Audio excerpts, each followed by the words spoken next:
to each and every one of you, and thank you very much, officers, for joining us. Exec member, you're all welcome to our Scrutiny Board Infrastructure, Investment and Inclusive Growth. Abigail Marshall Cutting is my name, and I'm the chair of this group. For those watching on the webcast, we would like to have a quick introduction so that you all know who we are. And I would start with Councillor Hamilton. Morning, everyone. Councillor Sharon Hamilton, Moortown and Meanwood Ward. Morning, everybody. I'm Councillor Sharp and I represent the Temple Newsham Ward. Good morning. I'm Isaac Wilson, Councillor for Wheatwood Ward. Good morning, Michael Miller, Councillor for Kibbocks and Methley Ward. Morning, Councillor John Garbani, Horsforth Ward. Good morning, everyone. Councillor Mohammed Shaddad, Moortown and Meanwood Ward. Good morning, everyone. I'm Councillor Sandy Lay, Otley and Yeadon Ward. Morning, Mike Foster, elected representative for Ardsley and Robin Hood. Good morning, Neil Buckley, councillor for Alwoodley. Morning, Billy Flynn, councillor for Adden Wharfdale. Good morning, Becky Atherton, principal scrutiny advisor. Thank you very much, board members. Okay, straight on to agenda item number 1. We'll ask our principal scrutiny advisor to go through agenda item number 1 to 5, please. Thank you, Chair. Item number 1, appeals against refusal of inspection documents. There are no appeals this morning. Item 2, exclusions. There are no items excluded from the public domain today. Item 3, late items of business. There are no late items. Item 4, declarations of interest. Can I ask members to disclose any interests in accordance with the Council's Code of Conduct? I'll take silence as none. And item 5, apologies. We haven't received any apologies today, Chair. Thank you very much, Becky.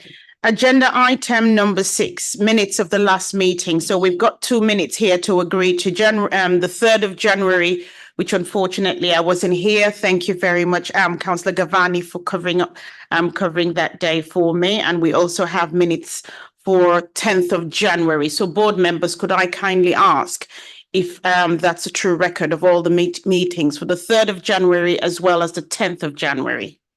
A nod and a smile would do for me. Thank you very much. Appreciate it. Thank you.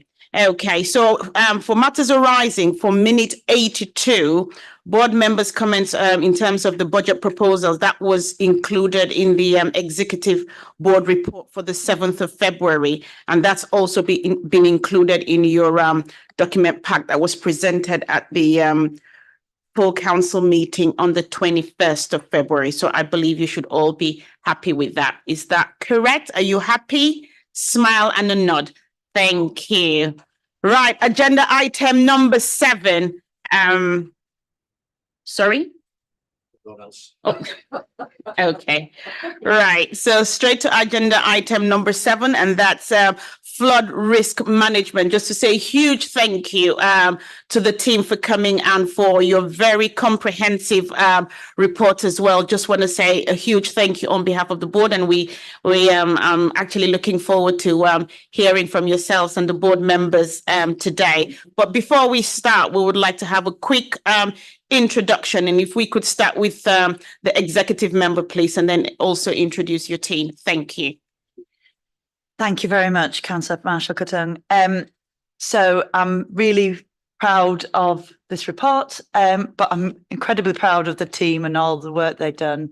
So and it's led by the Chief Officer for Highways, Gary Bartlett, and then with Jonathan Moxham, and a whole range of people that work very hard on flooding in this city.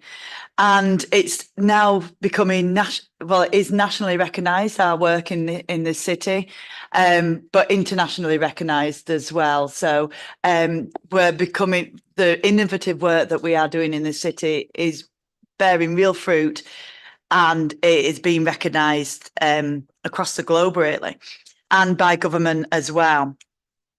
But we are never, ever complacent. And if you look at my phone over the Christmas and New Year period, when other people were, quite rightly enjoying the festive period, Jonathan and myself and other people were watching that rainfall and watching the river levels, and we had people out by the River Aire working really hard in the most horrific weather, when they should have been at home with their families, and that's a dedication and commitment from the team here in Leeds, and a huge thanks to them. And it has been relentless this year. We had the wettest July on record, July 2023, and then the storm started quite early in September, and we're already up to, we've had a H storm, Henk, I think it was what's the name? Oh, we've had J now. Sorry, I'm losing count. Yeah, so we're up to J. Some years we don't get past C. So, and it's been relentless. And was hearing around from West Yorkshire last week that the teams are exhausted, and it's that relentlessness of every week. It seems that you might get a bit of a reprieve with some dry weather, but the fact is that the ground is sodden, the Yorkshire Dales are sodden, they can't take any more water. So it's an ongoing piece of work. And it remains a serious concern for many citizens in Leeds, and business and people who own and run businesses as well. And but we've got some main issues in this, points to pull out of this report, that FAS 2, the flood alleviation scheme, the second part, will complete this year.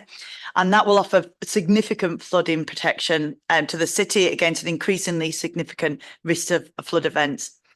So this is highlighted by the fact that over the past 6 years, the teams have mobilised to operate the weirs over 100 times. And Jonathan will give you the actual statistics, but the weirs have been lowered, the big mechanical ones in the River Aire, about 9 times in the last, or maybe 12 times in the last, 9 times, since it was inaugurated in 2012. We thought it'd be once a decade when they were built. So that just shows the acceleration in climate change, how our climate has already changed and is changing, and the fact that we're incredibly lucky that we have this in place. So we've got, and that will give us a 1 in 200. The whole scheme will give us a 1 in 200 protection. And then there's been, the report sets out an awful lot of work that has been going on, and some really exciting. Sorry, Councillor Hayden, it was just a quick introduction of the team first, but that's okay. Right. Don't worry. That's why I didn't want to cut you short, but don't worry about it. Just to, for the sake of those, if you switch off your thank you. For those watching webcast, just to let you know that one of the remits of this work requires an annual update on the council's work on flood risk in the city. So today's report will actually be examining that. And I do know that the team are going to have a presentation anyway. So I know, Jonathan Moxon, you will be introducing this item with a presentation. Is that correct? And then obviously we could now open up to the exec member and board members to actually delve into this agenda item. So thank you once again. So please, could I kindly ask now, Councillor Hayden has introduced herself. So the rest of the team, please, could you kindly introduce yourself so that those who are watching on our webcast would know who you are. Thank you. Over to you. Thank you, Chair. Gary Bartlett, Chief Officer for Highways and Transportation.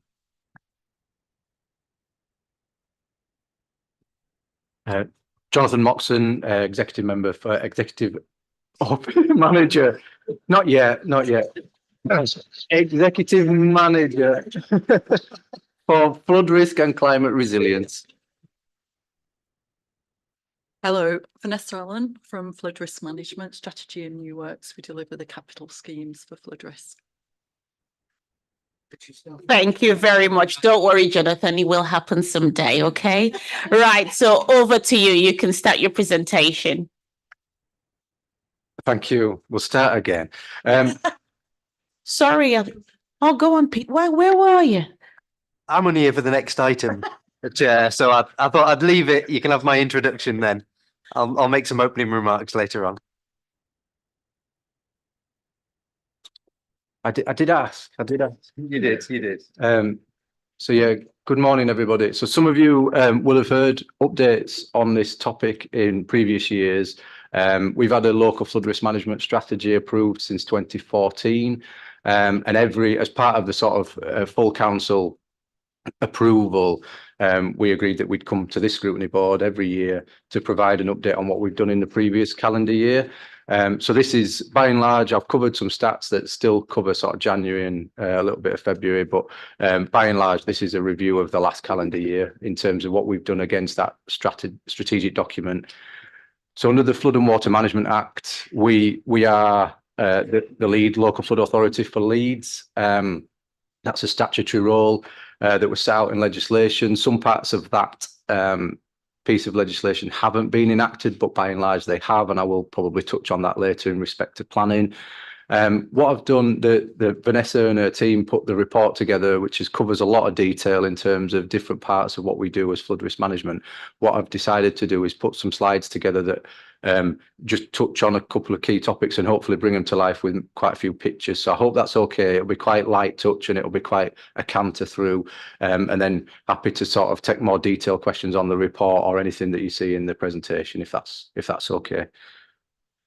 Next slide, please. So zooming right out, this is a graph that shows, I show this quite often, but this shows in blue and green the difference that's been seen just in the last 100 years, 25 years, on meteorological events, which are sort of more about the weather in green, and hydrological events that are in blue, which are really, from our language, would be flood. And you can see it's a very simple pattern, but there's a big shift in global stats around that. And that in all intents and purposes is just the effects of climate change being seen very clearly in what we see around the world. And I think I wasn't going to give a lot more detail around climate change and the importance of climate resilience, but I think I wanted to put this up so it underpins what we do. So Leeds has faced flood risk for hundreds of years, but the biggest flood we've seen in our history was 2015. And actually, we've seen a huge increase in the number of flood events and meteorological events around storms, as Councillor Hayden really eloquently put before. This year's just sort of rubber stamps that a little bit. Next slide, please. So just to emphasize that,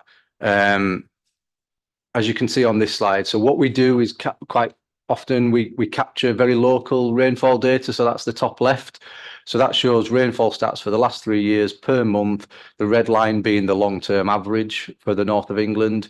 And as you can see, from July onwards, every month has been way above average, with July and December being way above average, almost, well, over double, in fact. The storm names are set out between the Met Office in the UK, the Met Office in Ireland, and the Met Office equivalent in the Netherlands. And they agree a set of names for a period from September to September each year. And so we only started the name storms for this period in September in 23. And as we mentioned earlier, Jocelyn was just a couple of weeks ago. That's unprecedented. We've never had that many named storms in the UK, although we did only start naming storms in 2015. The map on the bottom right is all of the different hydrological catchments, so the water catchments in the city, and we quite often deal in that respect. So we have maps that show it by ward, maps that might show it from a sort of a wider sort of constituency boundary, or quite often we deal in these sort of water catchments. All this is showing is that the sort of key in the bottom left of that picture is what we'd normally track. So we've got green and blues down to sort of up to 80 mil in that month, whereas we're seeing consistently in the last few months, we've seen huge amounts of rainfall. So 290 mil in a month in parts of Leeds is massive.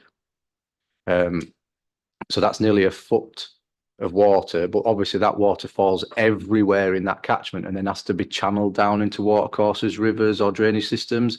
Just to give a sense of that scale, it's huge amounts, and we've consistently seen that since July. So I suppose I'm just hammering home the point. It's been an extremely wet period.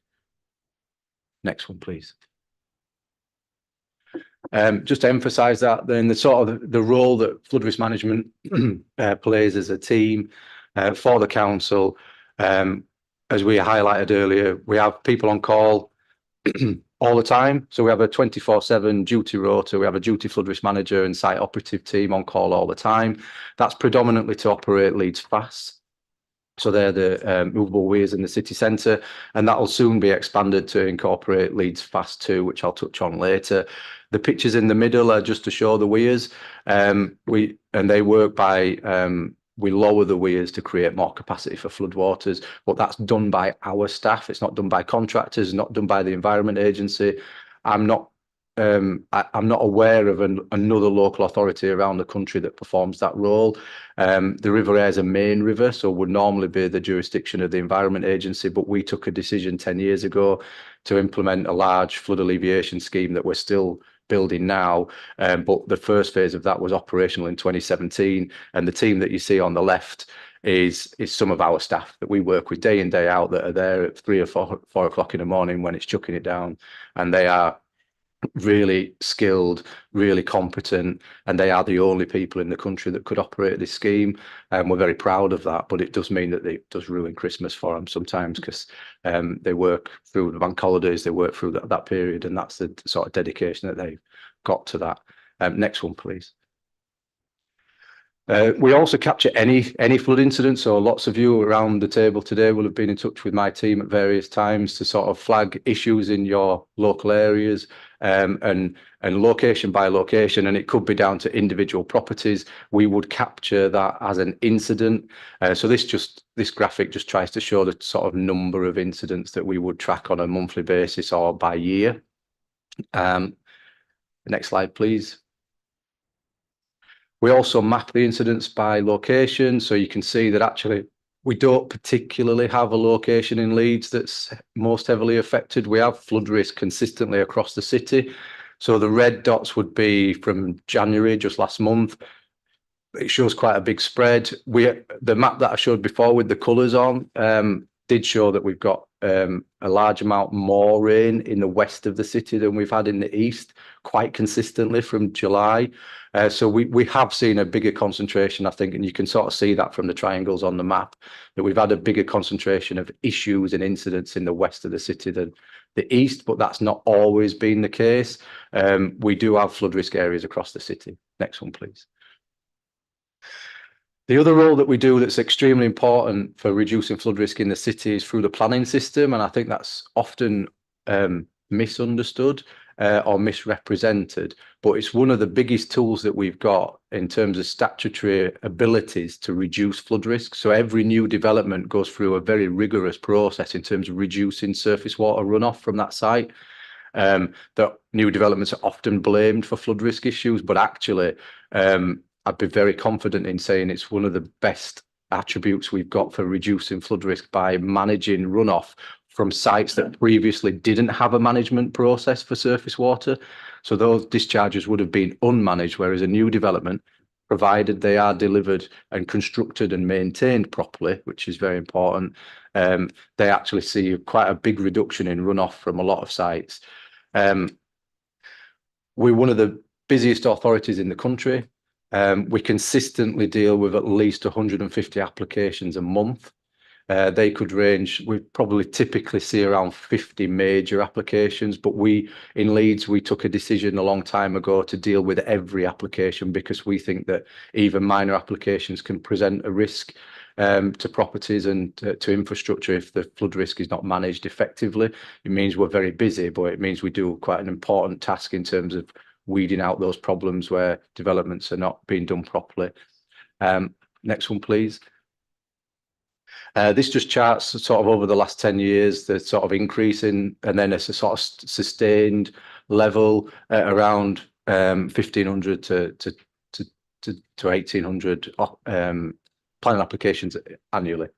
That's way above what other authorities do in West Yorkshire, which you'll see for yourselves. The way that the city develops on an ongoing basis, it's a challenge, but it brings massive opportunities for us as a city as well. So we have to complement that sort of growth, sustainable growth, inclusive growth with a bit of rigor around the way that we manage surface water.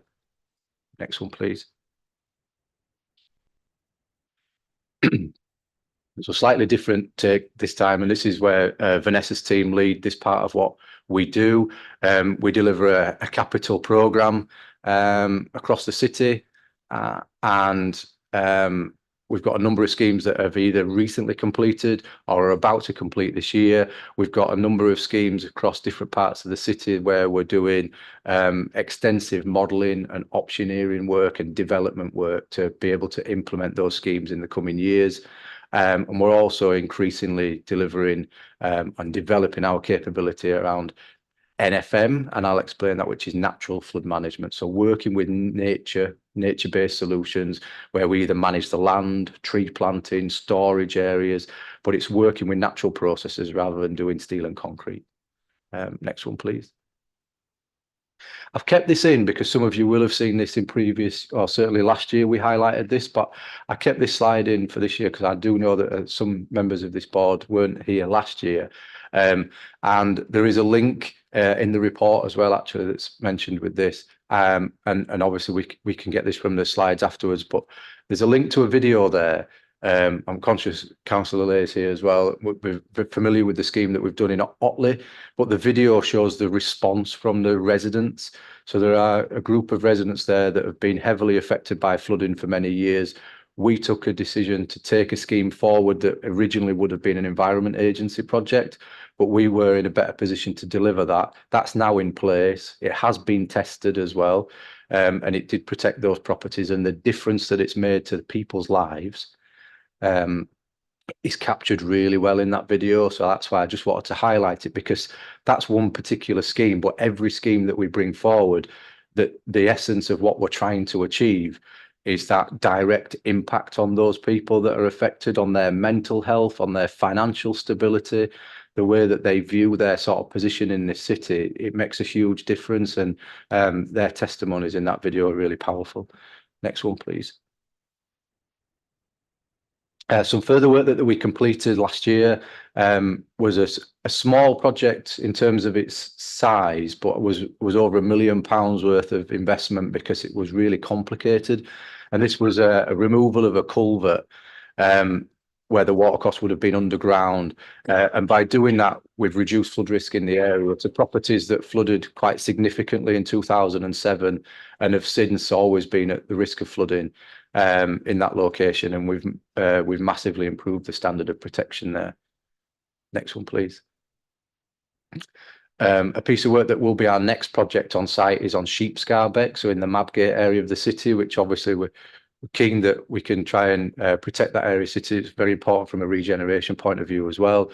It's the bottom end or the downstream end of the Meanwood catchment, so it's actually quite a large catchment that starts up at Golden Acre Park and heads down through the city and it enters the River Aire right next to one of our movable weirs, actually next to the armories at Crown Point. It's a bit of a forgotten part of the city in some respects, in terms of certainly the watercourse. Many businesses and properties have turned their back on it, but we've been doing an extensive amount of work to look at the condition of the existing walls. So here it's not about building defences that stops water from getting to places that it currently does. This is about keeping the water in the channel and not seeing blockages occur, because there's lots of walls and bridges and culverts that are in poor condition. Next one, please. We're also doing a very large scheme on the Wortley Beck catchment, which again, it covers quite a lot of the sort of western part of the city. We're at a point where we've done extensive modelling. We've had some real challenges with doing the modelling there because it's so complicated as a catchment. Again, this is a main river catchment. So the Environment Agency originally did some modelling here. We've taken that work on and we will lead that work now. And we're in the process of looking at optioneering and bringing a scheme forward that could be in the region of 20 to 30 million pounds worth of investment in that part of the city. That's one of our most frequently flooded areas in the city. and it's important that we look to try and bring a scheme forward, but it is really complicated. But we do think we've got solutions there, and we're working hard to secure the funding for that. Next one, please.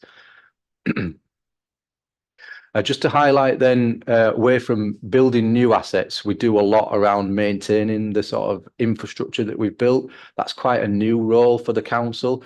Up until the completion of Fast 1, we didn't have formal flood defences in the city centre. And we now have, quite a range of contractors that we wouldn't have dealt with in the past. So underwater diving contractors to look at the weirs in the city centre, we deploy them quite often.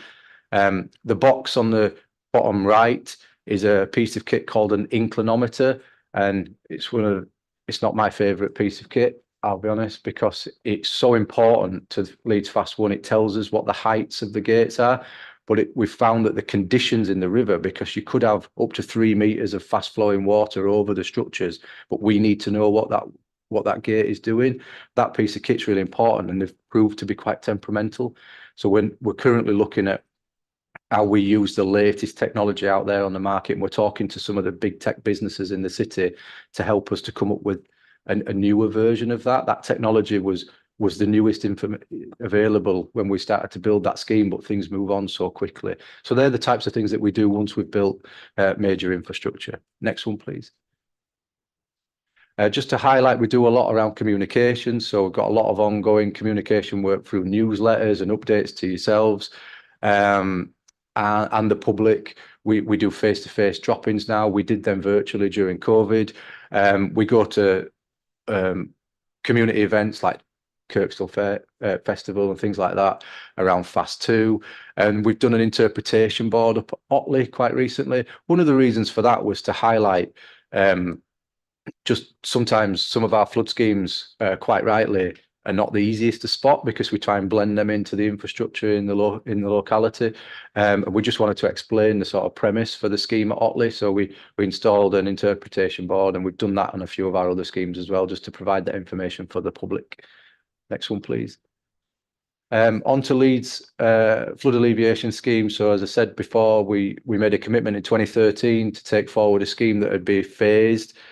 Phase 1 was completed in 2017, and we operate that, as Councillor Hayden said, we've operated it to its full extent a number of times, and that protects the city centre. And then upstream of the station, that risk was still quite high, so we've been developing a scheme since the Boxing Day floods. We're very close to finishing that scheme now. We have a capital delivery scheme team that have been delivering that for many years. And that's called Phase 2, and it goes from the train station right up into Bradford. And then there's also a natural flood management element to that scheme that extends right up into the Dales. So the head of the River Aire, the top of the catchment is Malham Cove, and we're working all the way up to that. So the land in that area is all still part of what we're trying to influence in terms of the way it operates, and that adds a contribution to reducing flood risk in Leeds. Next one, please. Leeds Fast 2 is separated out to some extent in terms of the construction side of things into zones. A lot of these zones are now nearing completion, but we need all of the zones to be complete for the full level of protection. Because as we saw on Boxing Day 2015, water could escape the river and end up on Kirkstall Road, and then Kirkstall Road becomes the river and is a conduit down into the city centre. We've got a series of walls and structures that we will operate. Again, these will be active flood defences in some places, so the team will have to operate those defences. They're not static. We've also got 1 million cubic metres worth of storage at Carverley.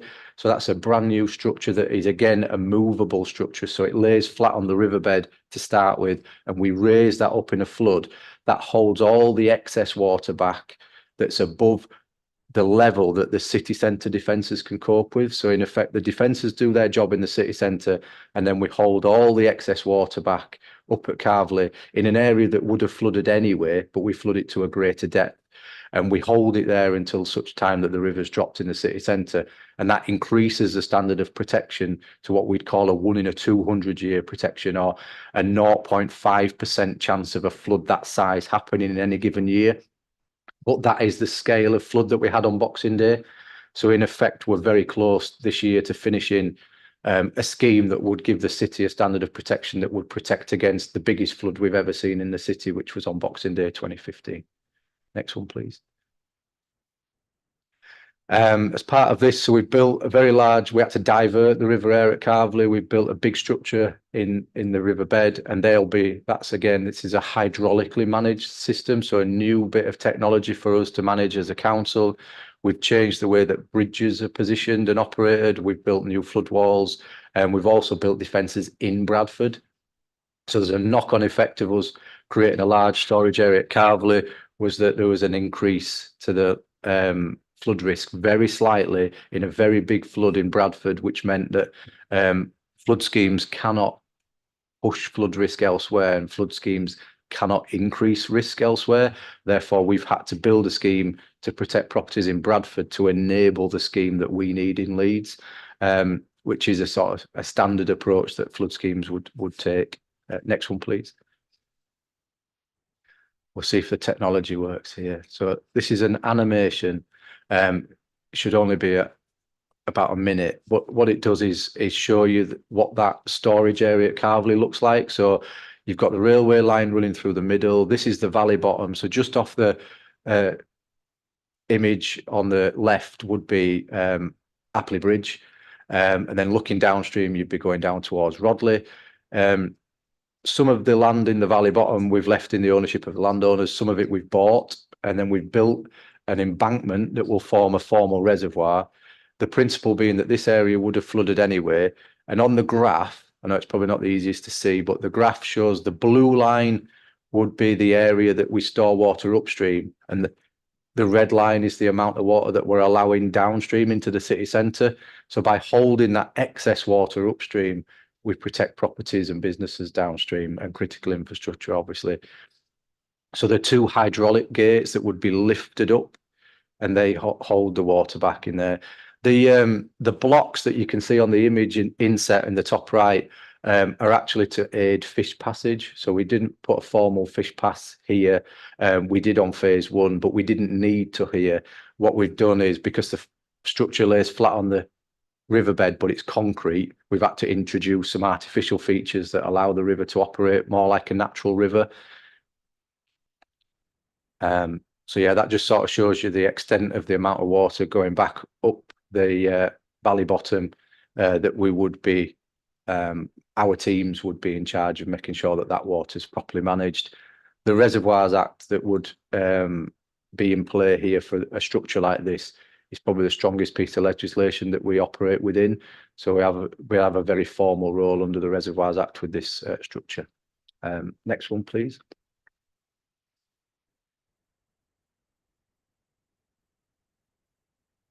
Just to also say, from a carbon perspective, we're building lots of infrastructure, and you might argue, well, we're doing lots of steel and concrete. Is that the opposite of trying to battle against climate change? But we actually set some quite ambitious targets on the scheme to reduce the amount of materials that we use, to reduce the amount of emissions that came from transportation and the actual method for building. And we've been successful in a number of areas for that. And it's been quite useful as an innovation bed because of the size of the scheme. One important thing that we look at for flood schemes is that the amount of carbon that's emitted from the recovery from a flood. In the case of Leeds Fast 2, and it was the same for Otley Fast as well, avoiding one flood saves more carbon than it costs to build the scheme. So in effect, the scheme is carbon positive because by avoiding a flood, we've avoided the carbon that comes with all the recovery, rebuilding, cleanup, and that's actually more carbon than it takes to all the steel, all the concrete, which is, it feels like that's a vast amount of work that we've been doing in this last few years. We'll spend in the region of around 120 million on the scheme, 50 million pounds on the first scheme, but actually just one flood avoided means it's better from a carbon perspective. Next one, please. And then this is just a few stats, really. Just the capital cost has risen due to inflation. It's been a very challenging time to do infrastructure schemes in the last few years, and credit to the team. They've done a really good job of trying to manage through a very difficult period. and we've planted a number of trees. We're not at 2 million trees in the catchment, but that's still our ambition in the catchment, working with the White Rose Forest. But 1,500 homes better protected by Fast 2, 370 businesses is really significant, because some of those businesses are very large businesses in the Aire Valley. And I think that might be some NFM, sorry. So we've got nature-based solution work that we're doing upstream in the catchment. Just look, I suppose I just added this to give a sense of what it looks like. So soil aeration is effectively spiking the ground, and it's a practice that's used in agriculture quite a lot, but it can be really beneficial for holding water in the soil, which means it doesn't run off and doesn't get into river channels. Hedge planting, the changes in the way that we use the vegetation around, thinking about the type of vegetation, so different grasses and different crops. And then tree planting is happening in the Aire catchment on a vast scale.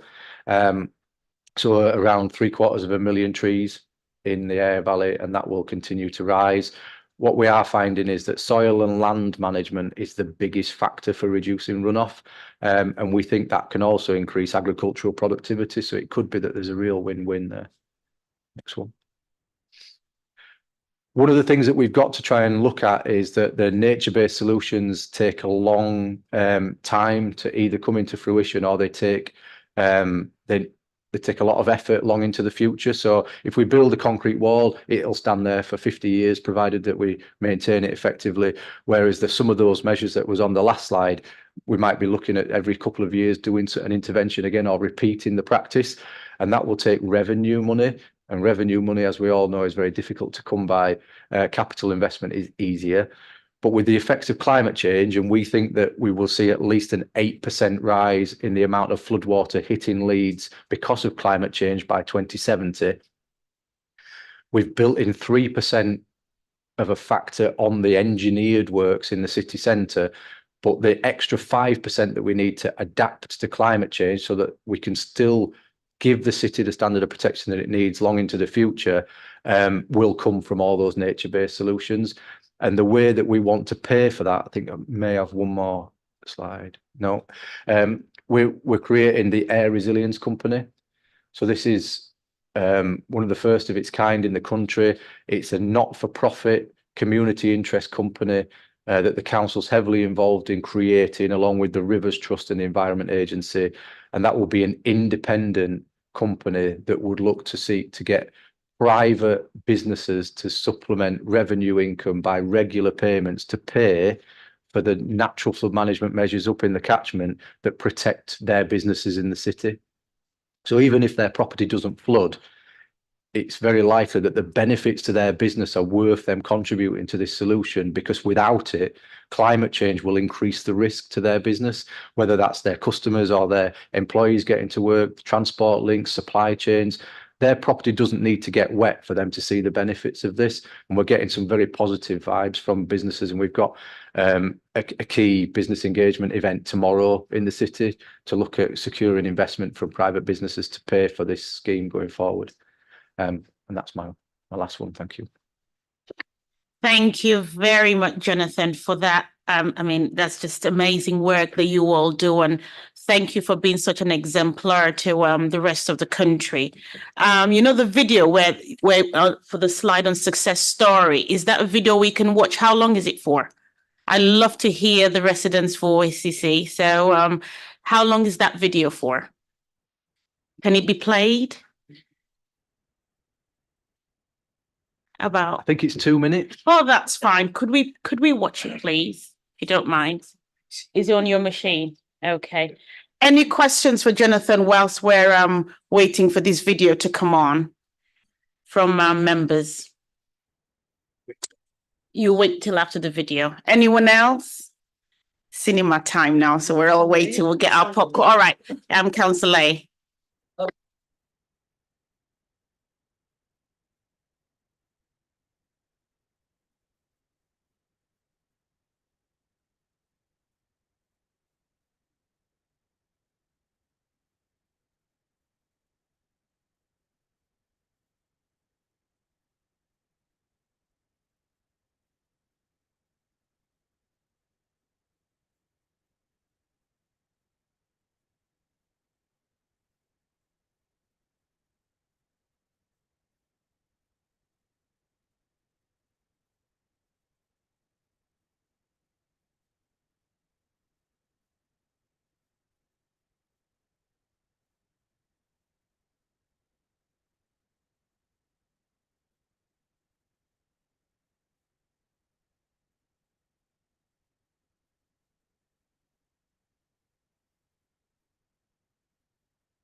So I know Jonathan's there, but maybe someone else can answer.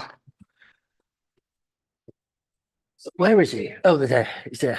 Jonathan, can I just clarify? So the weirs are done manually by your staff? Opened manually. Could they be automated?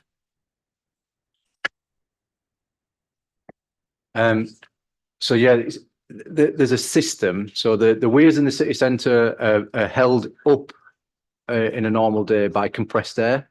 So that system's working all the time. So I suppose there's an automatic top up. So the navigation is maintained through the city centre. That's why we don't just lower the weirs all the time. So we have to maintain the navigation. That system works in the background all the time. But the actual movement of the weirs is done manually.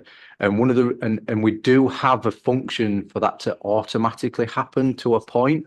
And we don't employ that at the moment because it changes the way the Environment Agency are able to forecast the impacts on the river. And equally, there's a public safety element to that as well. So by having staff present on site, we can manage the safety of people in the area before we lower the weirs. So we took a decision to do it manually at the moment. The second phase of the scheme at Carverley, that is, we will have to have a presence on site to manage safety, but the weirs will raise or the gates will raise automatically. We will have the ability to step in and change that if it doesn't work properly or we've got a problem. But the normal mode of operation for Carverley is it's all done by the computer, which is a little scary, but we trust the design, but we will be on site at all times. Many thanks. Okay, we're ready now. We're ready.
All right, we do apologize.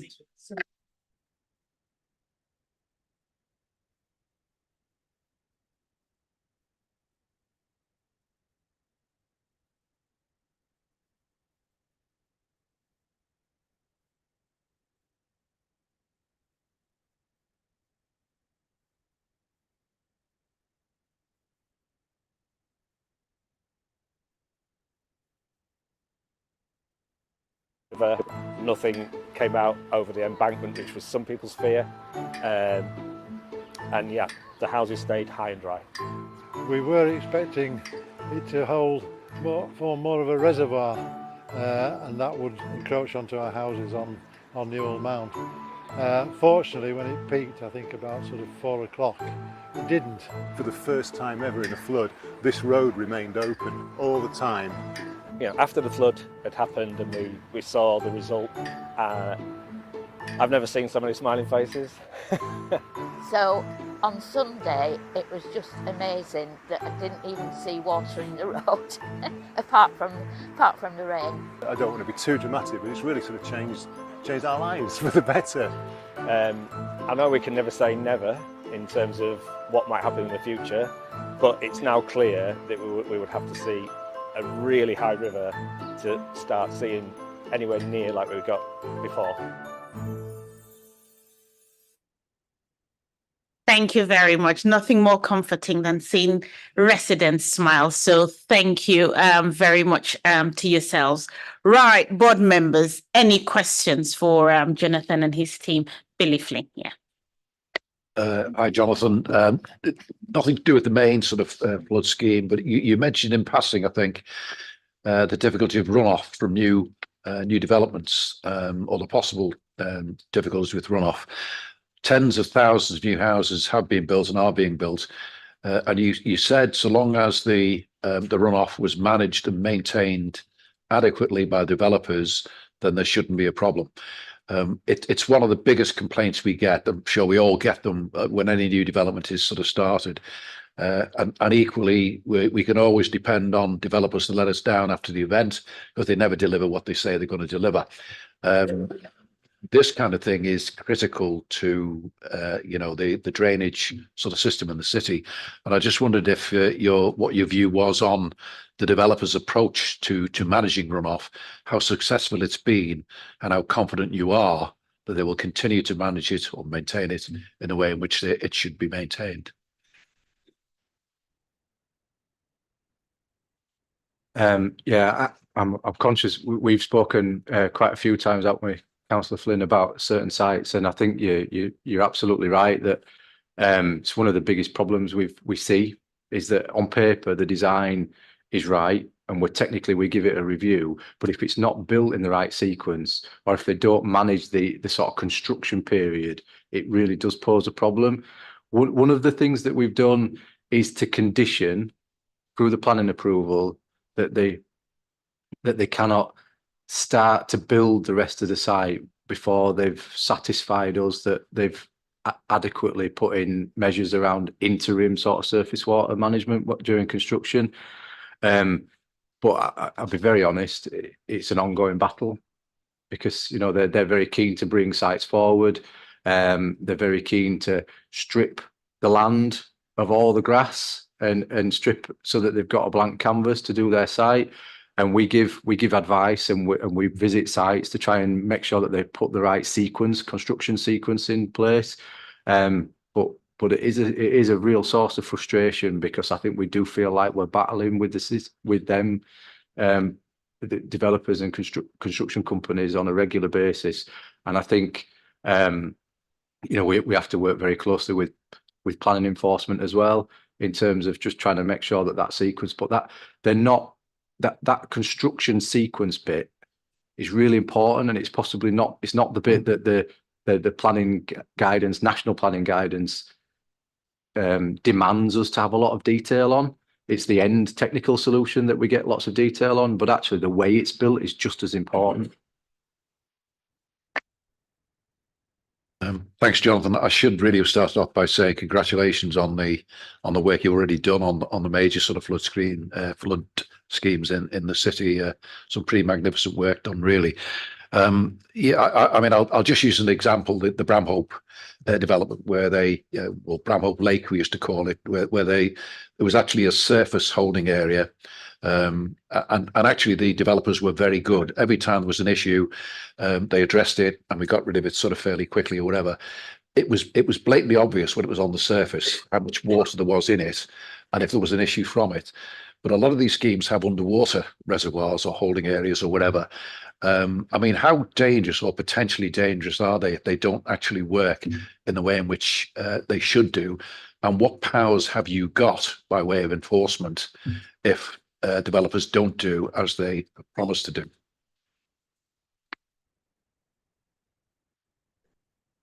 I think the biggest set of teeth that we have is through the technical review of the design in the first place. And there's a piece of legislation that DEFRA and the government have committed to enacting, which is Schedule 3 of the Flood and Water Management Act, which would see the sort of mandation of SUDs, so sustainable urban drainage systems, that would see a lot more above ground solutions that are greener and that work with the landscape and provide public open space. One of the other advantages of that is that it's visible.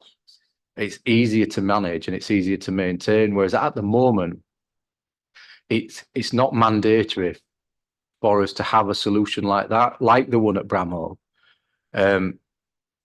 It's actually easier for them to get technical approval because of the lack of strength in the planning guidance.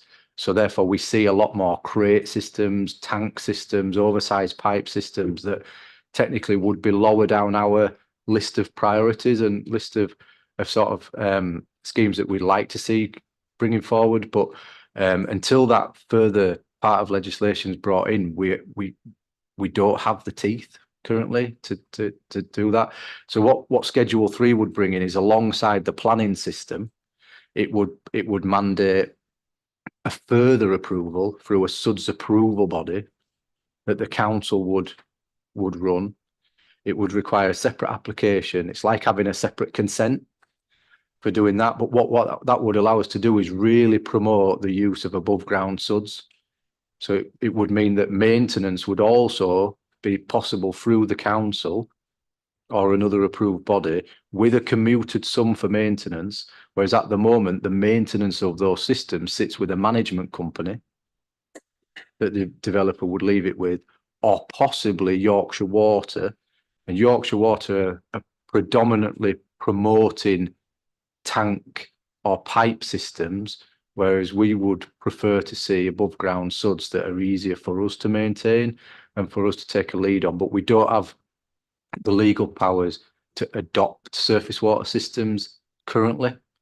We can be paid to maintain them, but we wouldn't proactively want to maintain underground systems because they do pose a bigger risk, in our opinion. Thank you very much, Jonathan. Board members, any other questions? Yes, Councillor Foster. Yes, a couple. Actually, I just wanted to clarify on the subject we just talked about. The tank systems, is that relating to, is it attenuation tanks? We've got one in a large development near us, and when I speak to the developer about it, they explained to me that these things are maintenance free. There's no moving parts. They're just a concrete box. So, you know, the question I think is, who's going to maintain that, you know, in the next 20 to 30 years when it gets blocked up, or so who is responsible for that? So that was just a bit of clarification on the question that was just asked. The other one just related to resources. I noticed there was a reference to the structure of the team with 36 posts and 5 posts related to the FS2 scheme. But then in brackets, being actively recruited. Now, somebody mentioned you're already overworked by the sound of it, as things are.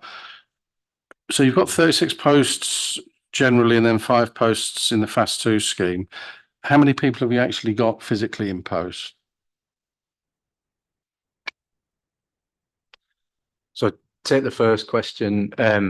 Ultimately, if they've got an underground tank system, yeah, it just provides storage. So it holds the water in a system, pipes or tanks or crates under the ground, and then releases it slowly. And that provides that protection off site. But like any system, it might not have moving parts, but it could get silt or debris build up within it. So there should be an element of maintenance. That maintenance should, if it was adopted by Yorkshire Water, would be for Yorkshire Water to do. If the ownership stayed with the developer or the landowner and the council were being paid through a legal agreement to do it, it'd be us. Almost as a contractor. We have very few of those agreements around the city. So predominantly there has to be a management company as part of their planning approval that have to satisfy us that there's an agreement, an arrangement in place to put a management company in place that would be responsible for the maintenance of the surface water system. The second part of the question, I'll be honest, it changes week to week. We're really struggling with recruitment at the moment just because of how buoyant the market is. I think we're at about 28 currently. We have actually got plans to expand the team, but that would be reliant on additional grant income from external sources, and it would reflect the fact that we're taking on future maintenance liabilities around FAS2.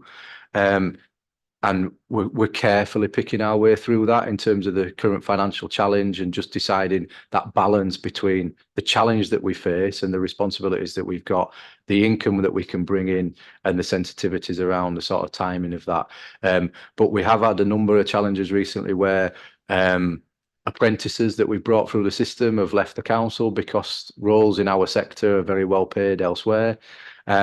A little victory in Vanessa's team. We did see one of our apprentices that left us a couple of years ago starts back with us on Monday. And I think that's a reflection of the sort of quality of what we do here at the council. And he probably needed to go and scratch that itch, but the amount of money that's available in the private sector is very difficult for us to compete with. And so we do face some real challenges in our wider engineering sector, but certainly in flood risk. Lots of other councils are in the same boat.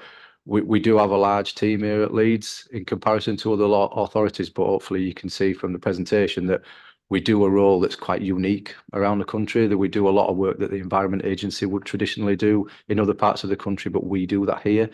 And so, yeah, it's an ongoing battle from a recruitment point of view, but apprenticeships are a key part of the plan for the future. But and ideally, those people would want to stay with the council. But the industry is very challenging at the moment from a recruitment and retention perspective.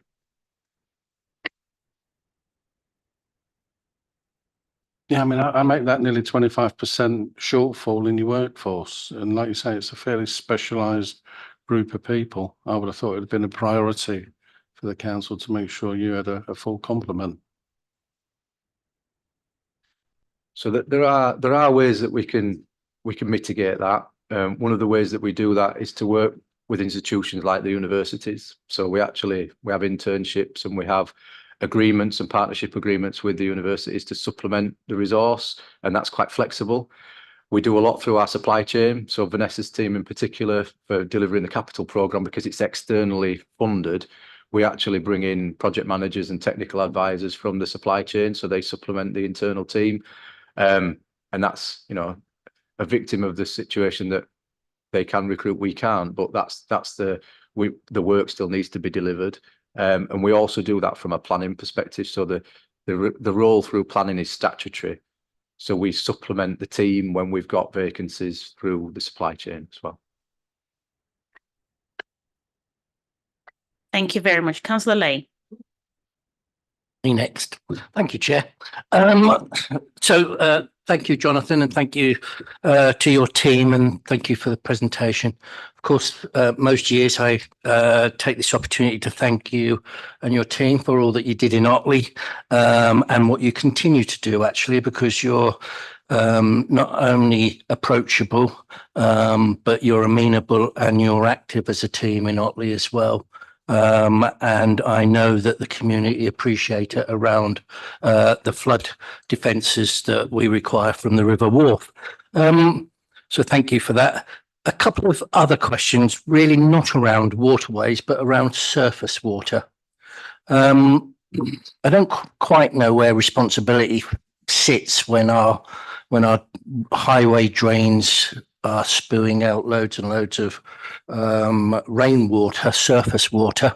And I wanted to really ask about your working relationship with the Environment Agency, but perhaps just as importantly, or more importantly, Yorkshire Water, because I do get casework from residents who come to us and say that they've got flooding outside their property. Now, it's not a river, of course, it's not come over a bank, but it's come up through drainage, I assume. Often our team, so Highways team, Wayne Donnelly, I think is mostly who I deal with, will say, well, actually, we're trying to get Yorkshire Water to sort it out. And it's difficult for ward members because we don't seem to have a point person in Yorkshire Water who we can go to and say, as elected members, we're getting concerns raised by our residents about your infrastructure. So the question is there anything you can do, or anyone within the council who might be able to sort of get us a councillors and MPs helpline with Yorkshire Water, like we have with highways or like we have with housing, just so we have a point person at Yorkshire Water that we can go to and say we're getting grief. Off the back of that, and with the climate emergency and all of the data you showed, are we getting to the point where we need to start thinking about having, like they do on the continent or in North America, we need to have storm drains? And if so, you know, those big drains that I see in Spain and in southern France, etc., that are there for when there is a massive flood. Are we getting to the point where, as a nation, we should have storm drains rather than underwater pipes that take off? And there's one other thing. Sorry, I've got a business in Otley that is keen to build on the floodplain. You may or may not be aware of it. Exactly where the the flood scheme was. Is there anything either an individual or a business could do, in your view, that could mitigate and get them that planning permission? Or are we always going to refuse applications on floodplain? I think that's it. Sorry. Thank you. Okay. I'll go in order. There's quite a mixed bag there. So surface water responsibilities, we certainly try and work on the principle, both us and Gary's wider highways teams, on the principle that it's not the person who's been affected's fault that there's such a complicated situation around water management responsibilities. So clearly we are resource strapped, but the message from me and Gary is always we do need to at least provide that little bit of coordination. We do often find that people would say, oh, well, we think that's Yorkshire Water's issue, and the Yorkshire Water have been out and said it's not our issue, it's the council or it's the EA. We take the tactic that they often it needs some further investigation and people need to work together. So we tend to take the view of, even if we couldn't categorically say from the start it's not our issue, that's not really that helpful to the resident or the business that's affected. So we do a lot of work behind the scenes with Yorkshire Water to get them to work with us to provide that evidence base to say, well, can we not just dismiss it outright? But that does often seem to be their tactic. The first port of call is, well, we've done a quick test and it doesn't look like ours, so we'll walk away. Whereas we wouldn't do a quick test and walk away. We'd say, well, can we just prove that point? Can we just push that?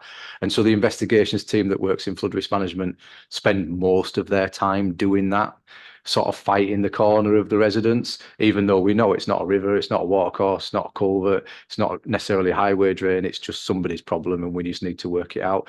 Quite often it's not a single issue either. They're quite often connected. Water falls out of the sky, it goes into several people's drainage systems and ends up somewhere. And we try and see it as a system. So we try and look at where does it start and where does it finish, so that we're not really picking at, oh, well, that's not our particular bit of pipe. We try and see it as a system-based approach, and we work with highways on that. I think we've not technically got a hotline into Yorkshire Water. We work very hard to build relationships. And that proves a challenge. We've just written to Yorkshire Water with a letter that Vanessa's team have developed for us at a senior level to request a more partnership approach in certain parts of the city. So we wrote collectively with the Environment Agency to put a partnership around a certain catchment in the city, because we know that they're doing a lot of work and we want that to be best implemented for the benefit of all the people in that catchment, not just to try and reduce combined sewer overflow spills, which is what they will be fined for if they get that wrong. There are wider outcomes that we'd like to see. I think they'd be reluctant to give you a hotline, but I certainly feel like that can be something that we could support you on in terms of having those strategic conversations with Yorkshire Water, because I think our own teams feel like that sometimes, that they can't get that direct line in. And I know that residents are often pushed back at us as a council. And maybe that's a victim of us trying to be a little bit too helpful, but I think we have to be. I don't think it's fair for residents to be passed from pillar to post without a solution, personally.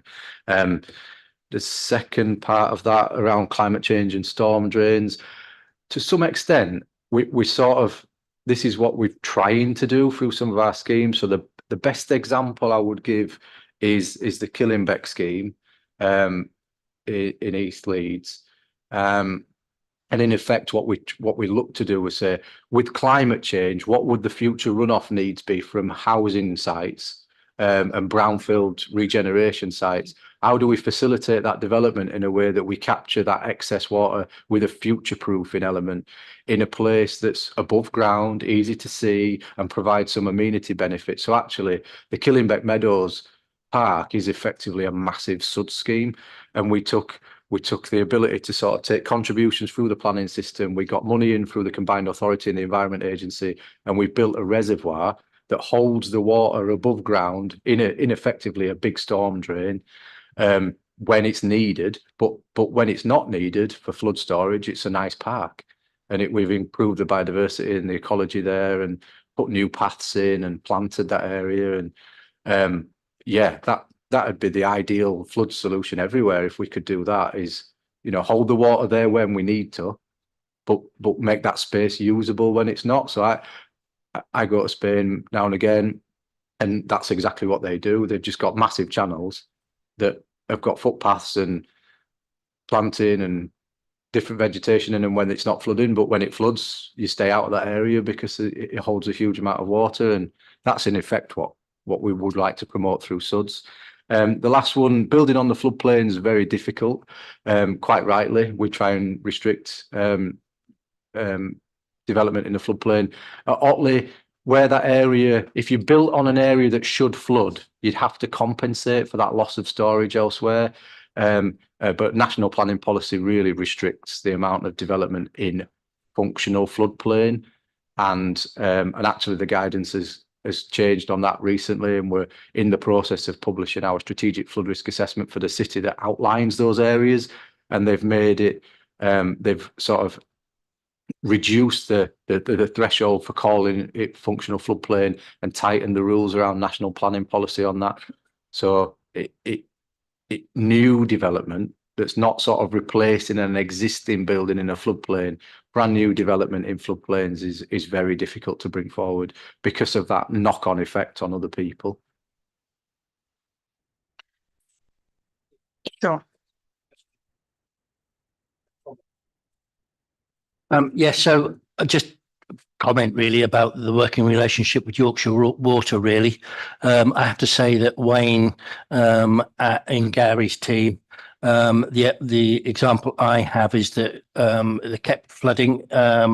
It was actually a pipe, so not quite the same as surface water, but kept flooding. Yorkshire Water kept saying no, no, no. Our highways team kept saying yes, yes, yes. In the end, Wayne and his team had to go dig a trench, take a video, find the pipe that was cracked, and show and get conclusive evidence that it was a Yorkshire water pipe. That's a cost to the council. That's a cost to the community. It's just a faff. And if they could just work better as a company with the city council, it would be so much easier for us as ward members and our residents that we represent. Thank you, Councillor Lane. I was just going to just touch on the relationship that we have with Yorkshire Water. I remember you did say you've sent an email. I take it you haven't received any response from that email, have you? You have. What did they say? I think we've already been talking about forming this partnership for some time, so it wasn't. We didn't just send a letter with no warning. We've had a lot of dialogue with different people at Yorkshire Water, but the letter was to formalise that, to put a marker down. It was a joint letter between Martin, our director, and the area flood risk manager at the Environment Agency to say we really feel this is an important thing. It's a culmination of many years of conversations, but we now need to formalise this. So we've informally, the response to that has been, yes, we agree. They're saying all the right things, but we really do need to move into a governance structure that formalises that.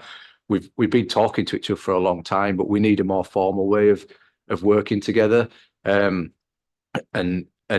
we haven't quite got there yet. But yeah, they've responded, but we've not formalised. We've not had we've not implemented the formal partnership.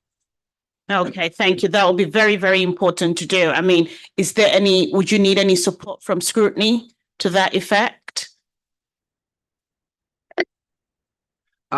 I don't think we do currently. I think obviously we brief Councillor Hayden on this regularly in terms of the relationship, and we have a lot of discussions at a West Yorkshire and a Yorkshire-wide level on the relationship with Yorkshire Water. And I think that's having some traction, but maybe if we don't see a formalisation of the partnership, then maybe we would need that further support, I think. Okay, thank you. Councillor Miller. Thanks, Chair. Yeah, I just want to start by thanking you and your team for all the work you do that really helps across Leeds. You'll be familiar with Barnsdale Road in my ward, which floods so regularly that there's a Facebook group which monitors whether it's open or not and has about 12,000 members, I think. So it's good that they can find a bit of humour in that, but actually it is a really important infrastructure link between Castleford and Leeds and has massive disruption, not only in residents in Allerton Bywater, but in Methley and other surrounding villages in terms of getting to work and getting to school. I appreciate location-wise, given it's where the air meets the colder, it's always going to be an area that's susceptible to flooding. But are there any kind of plans for future works in that area that might alleviate some of that?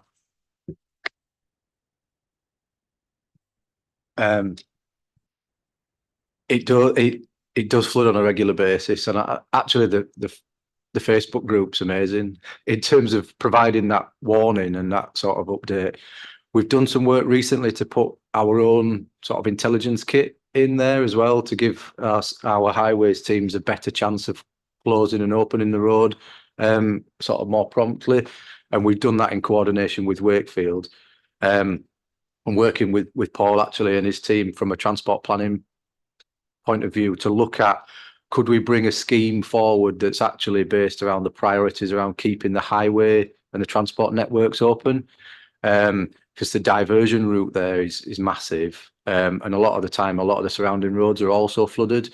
I think we're working on that now, but there's not an easy solution. And one of the main reasons for that is that that area is not just designated floodplain, it's a formal flood storage area. So it's part of Allerton Ings, which is a recognised reservoir that's managed by the Environment Agency that allows water to spill from the River Aire, fill a washland area and be stored for a period of time. And that protects people in Castleford from flooding.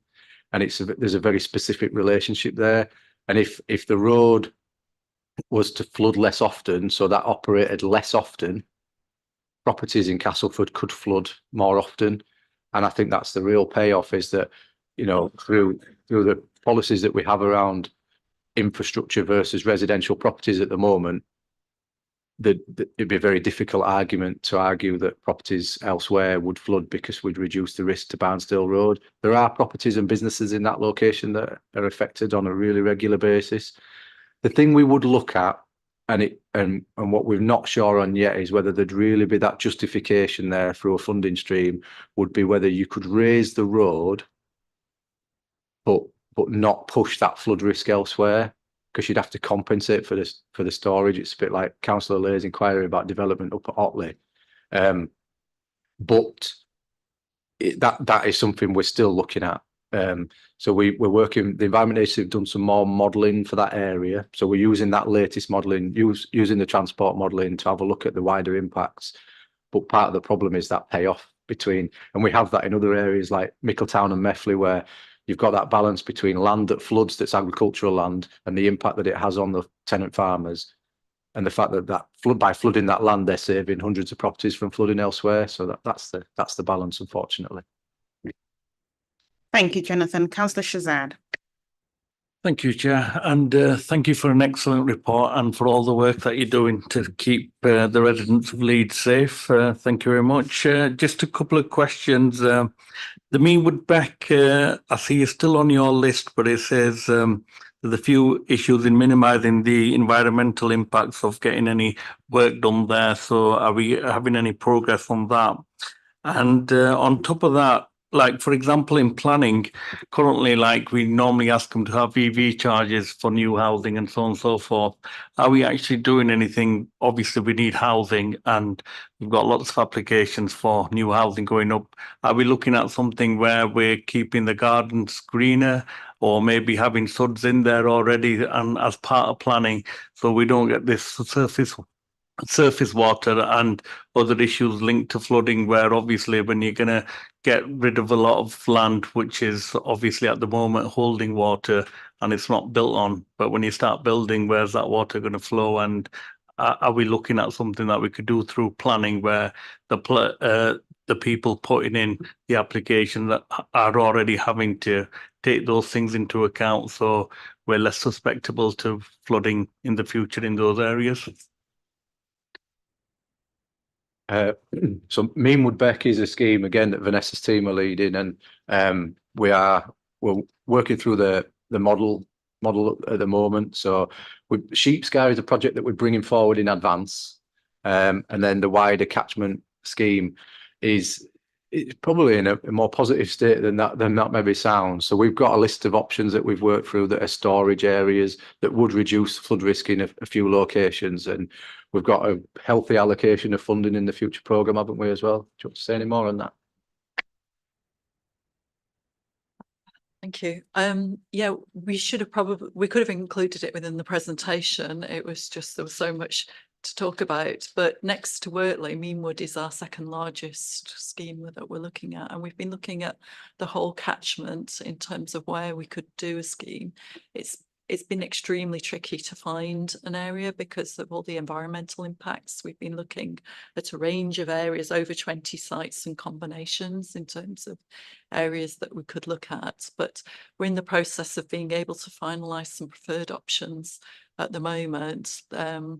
The main option that we're looking at is around Meanwood Valley Farm, not the farm itself, but just north of there. That's an area of land, and we're hoping to be able to put in a scheme there. But we're also looking further up the catchment as well.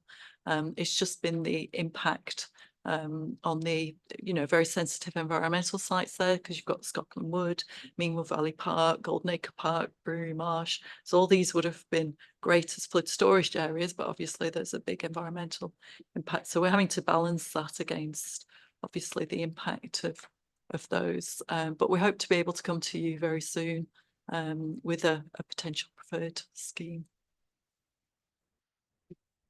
Okay, thank you very much. I'll ask the last question if that's okay, so that we could move on to the next agenda. In terms of your communication and consultation, do we have any areas or communities that are more resistant to the messages about flood risk? I don't think so. I think increasingly there's an awareness of climate change and of the pressures that development have and other things like that people are engaged, but people do also have very short memories around flood risk. And so, we're not a long time after Boxing Day floods, but lots of people have sort of forgotten about how devastating that was for thousands of people.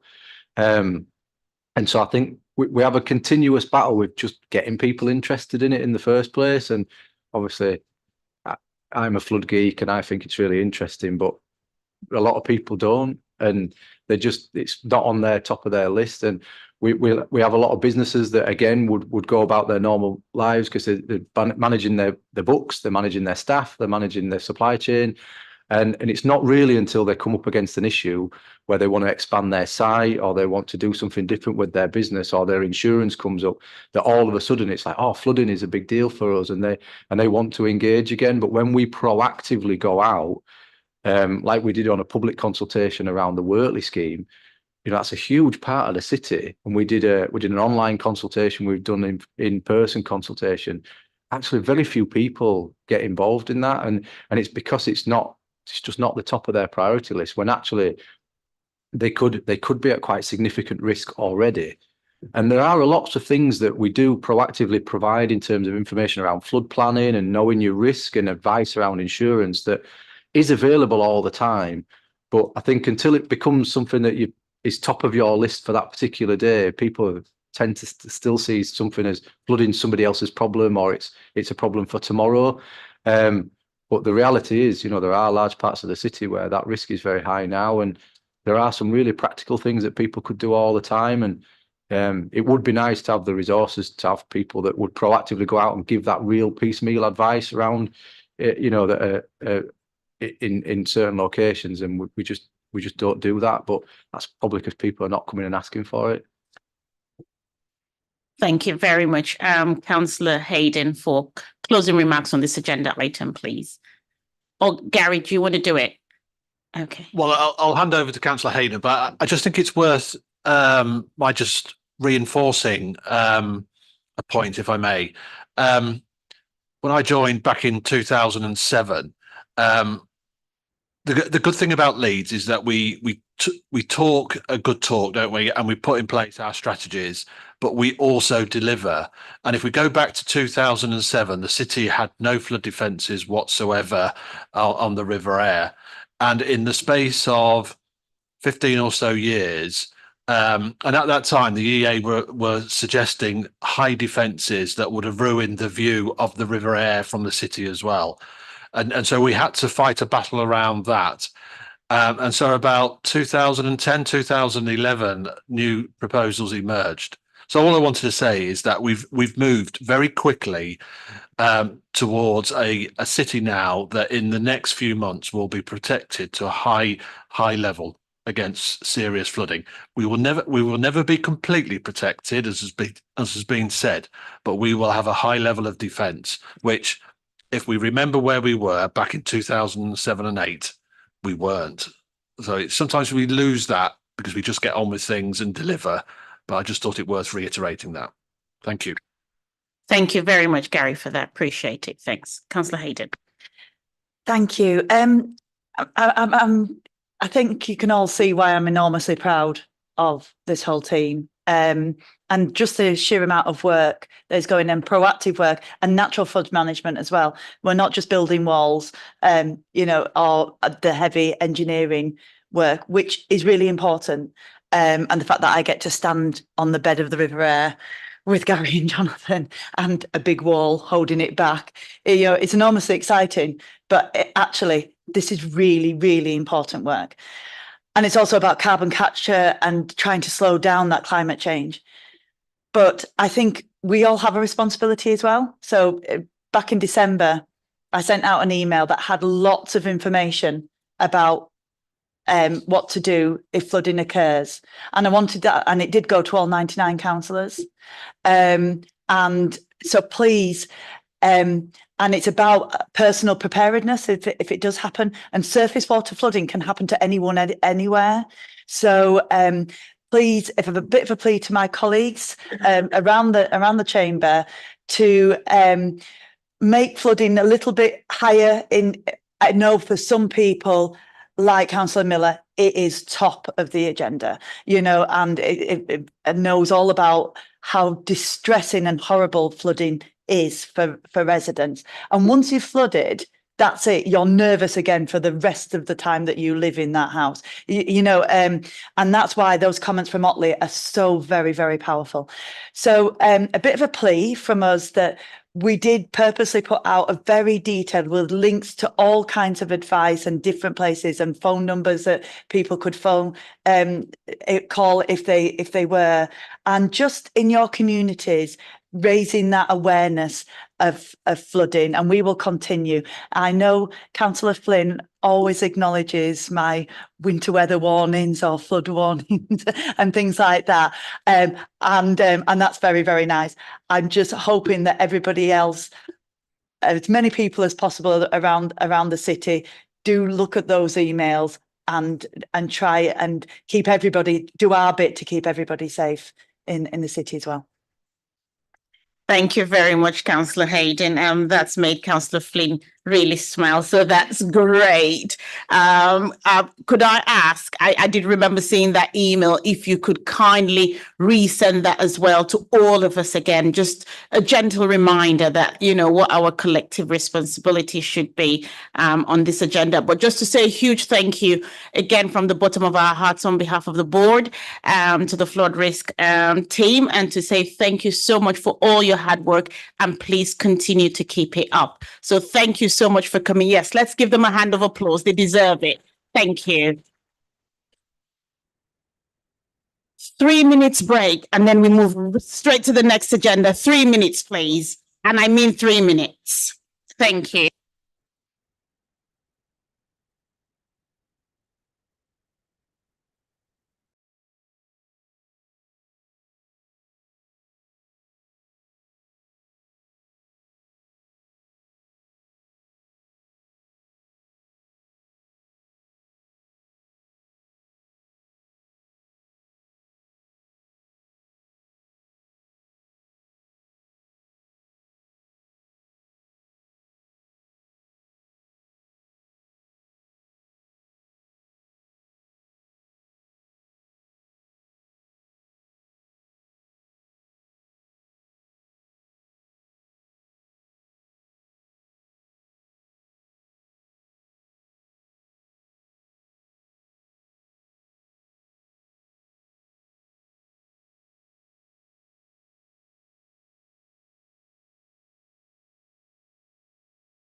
It's still cold.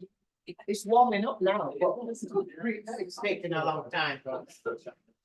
Can I request when I'm coming in?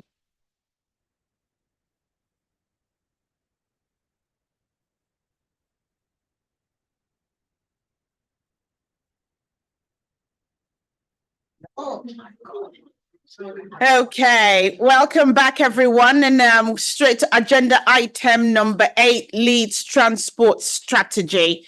So, following the approval of the Connecting Leeds Transport Strategy Action Plan in October of 2021, this scrutiny board committed to receiving an annual update on progress. So, the annual progress report begins on page 63 of your pack. And the associated appendices were also considered by the Council's Executive Board on the 22nd of November 2023. The update covers the period from October 2022 to October 2023. So before we get into our discussion today, can I put on the record that the Scrutiny Board's congratulations to the development team for their recognition in 3 categories to the 2023 Transport Awards that took place at the end of last year and are also referenced in this report. Well done to all of you who were involved. Please, can I ask all of you to give them a hand of applause?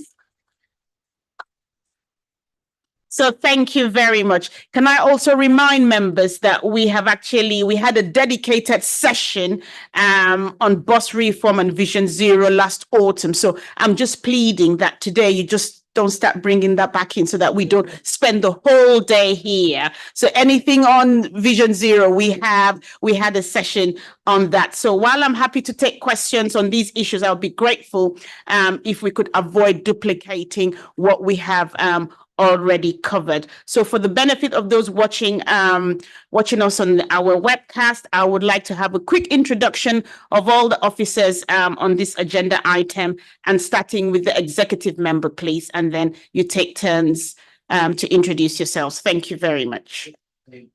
My name is Councillor Helen Hayden. I'm the Executive Member for Sustainable Development and Infrastructure, and I will start with introductions with my colleague, Councillor Carlill.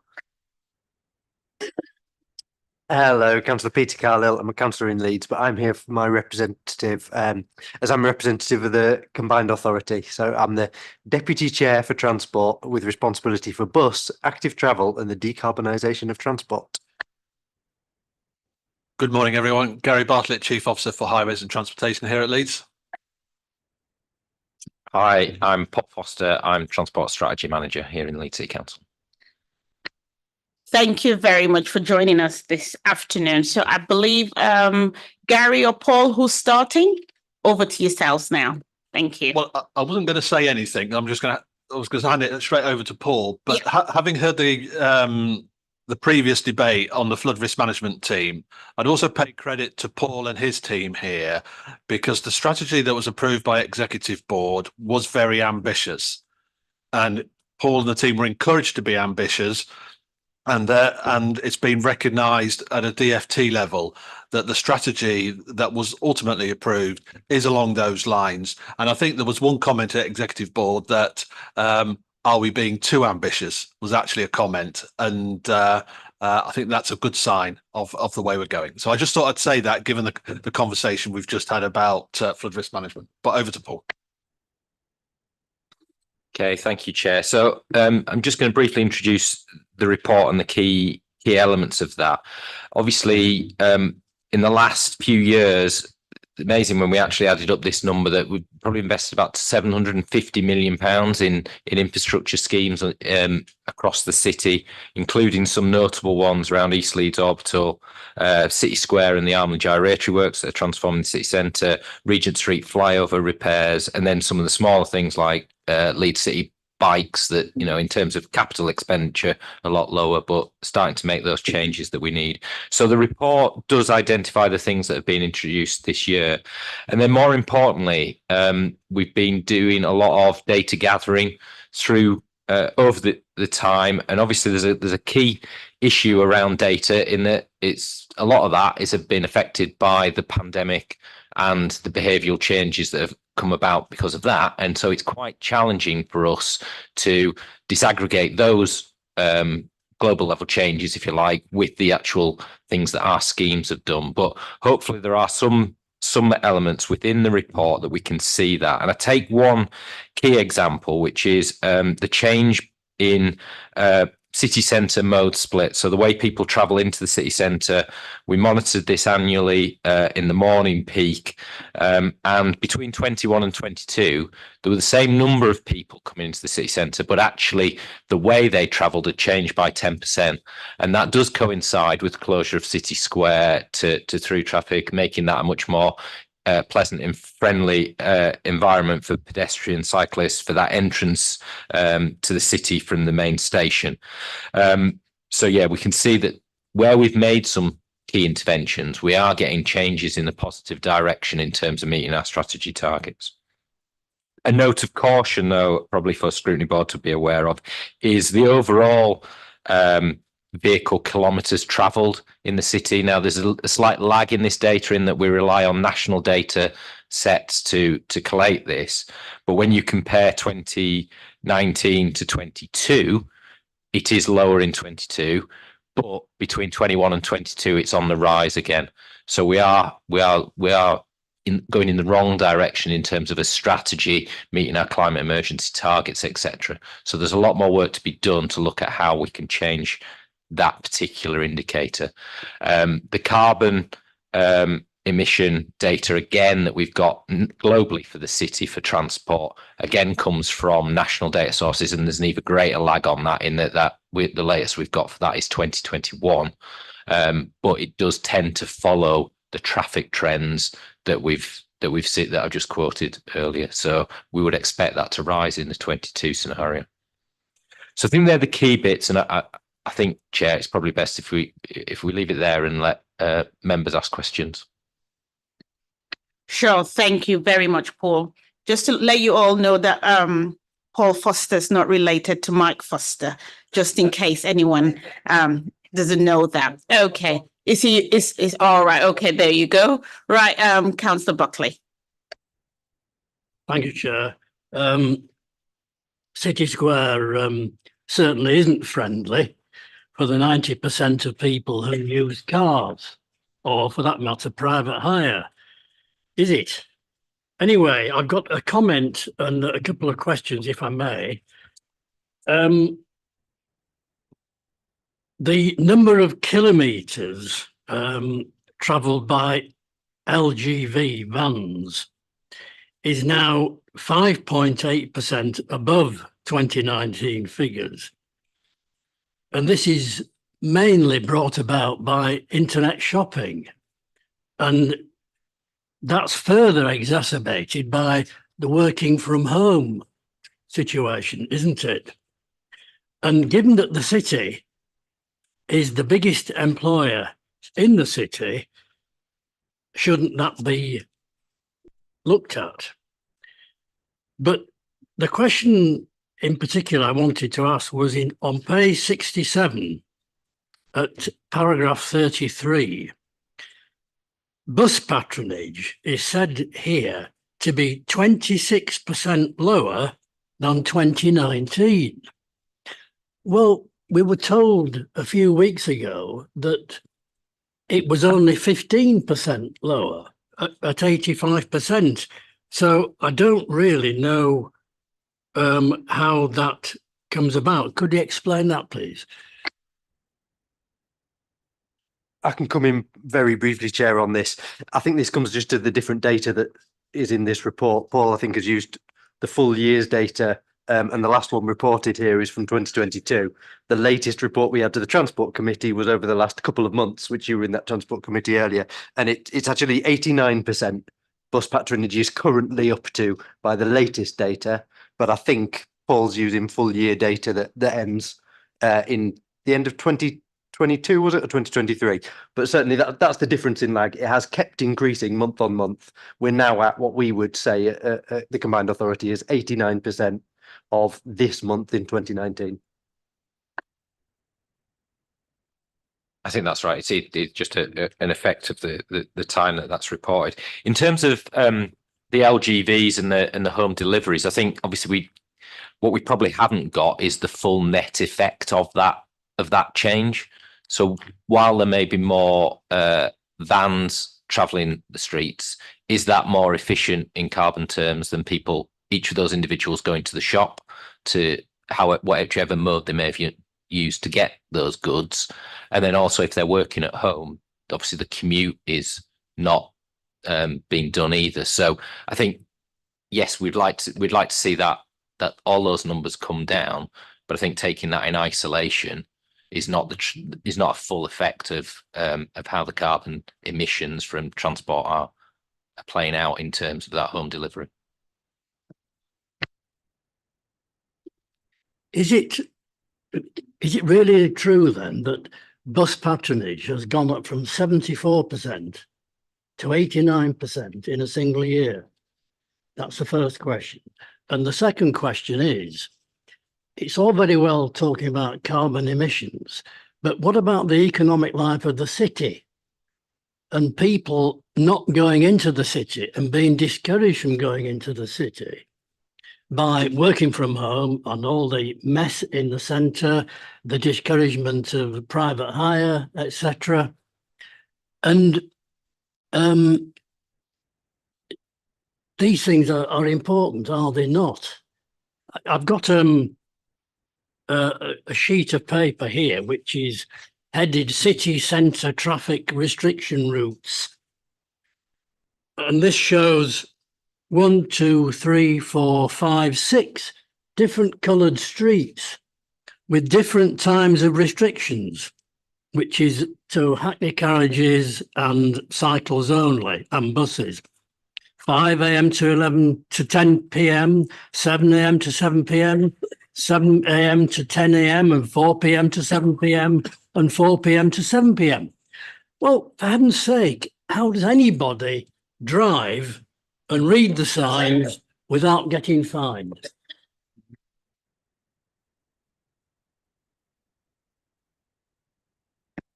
Perhaps if I start, we're very conscious and we work very closely with our colleagues in economic development within the Directorate and City Centre Management to keep an eye on other metrics across the city in terms of footfall, particularly in the city centre and at the railway station, for example. And all those metrics are very positive at the moment, and increasingly so.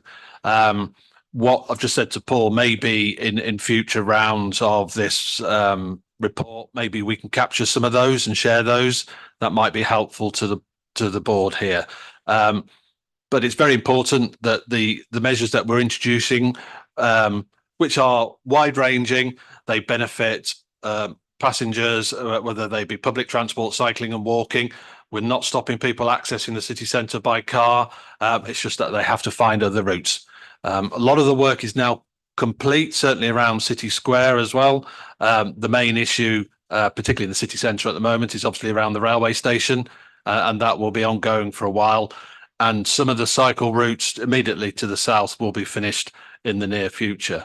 So the bottom line is that the city centre cannot cater for everybody to drive in to the city centre, and it has to be a balanced transport strategy.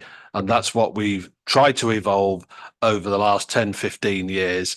It's accelerated with the receipt of grant funding in recent years, particularly via the Leeds Public Transport Investment Programme. But it remains the case that if people need to access the city centre by car, then they are able to. It's just a different route. If I could just add to that, the city centre being a square mile and being very built environment, quite naturally, and we need it to be so, cannot, as Gary says, take the capacity of people driving through the city centre to access other parts of Leeds. We have an inner ring road which uses that as the capacity. If you wish to drive into the city centre, you can do. Your destination should be a car park, and you will be able to access a car park without going through a bus gate or without needing to go through those restrictions. So there are a number of car parks around the edge of the city centre, and you do not need to go through City Square or through one of the bus gates to access one of those car parks, whether you're coming from the south, the east, or the north, or the west.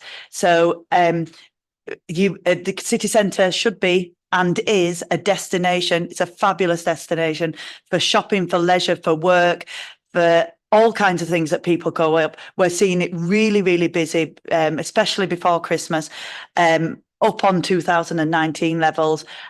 Just people, the majority of people did not drive into the city centre in order to access it. Thank you very much. Is that still on the that question? All right. Yes, please. Yeah, just on Councillor Buckley's last point around the bus patronage, I was just trying to find the figure in this report, sorry, which has the 74% you quoted. Sorry, I haven't been able to find it, the exact. Less than, it says it's Yeah. 26% lower. And is that on, if that's, there's a couple of differences that it could be on there. One of them, you'll note, some of the figures are the cordons for the city centre. So how people are travelling into the city centre. So that's just one particular type of bus use. The current bus use, as I say, is at 89%. It's actually only 87% if you take just weekdays. So there's more people travelling at weekends than there were previously. There are fewer people coming into the city centre. So there's a couple of things there. One, we haven't got back to the patronage that we had before the pandemic. But secondly, there are different travel patterns people are using. More people are travelling closer to home. Fewer people are coming into the city centre to work because of working from home, etc. So those journeys that people take have changed as well. So that's a bit of a change around there. It's interesting as well that certain bus routes are much more popular than others. There are ones that are way above 90%. There are some that haven't increased beyond 70-something%.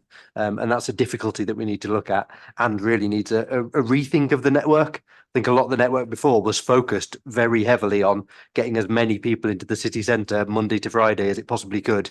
Actually, people aren't living like that every day, or certainly a small proportion of people aren't living like that every day the same way they were before. So we do need to take note of that and make sure the network has changed in order to take account of that.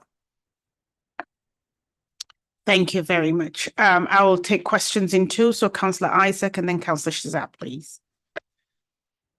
Thank you, Chair. I also want to fix on this point about more home deliveries and how that's reflected in our work. In my ward, we've got the Starship robots trial, which I think has been quite successful. So I've got two questions. I mean, what are the prospects of that increasing across Leeds? Is the main constraint basically about availability of kind of number of robots, essentially? Do you, in your work you've done with Starship, do you see that industry developing? Could there be more choice? Have they got competitors that we could bring into the city as well? Maybe if you could just say what you're doing around growing that in Leeds. But the Starship robots trial is primarily about local shops. Obviously, what we're talking about in terms of home deliveries is like Amazon, companies like that. I have seen in some cities in the UK, Amazon are actually using cargo bikes to deliver to people's homes. Are we working with large companies like Amazon or Every or whatever to get something like that in Leeds? Is it already happening and I haven't noticed it? Could we do more to partner with businesses like that to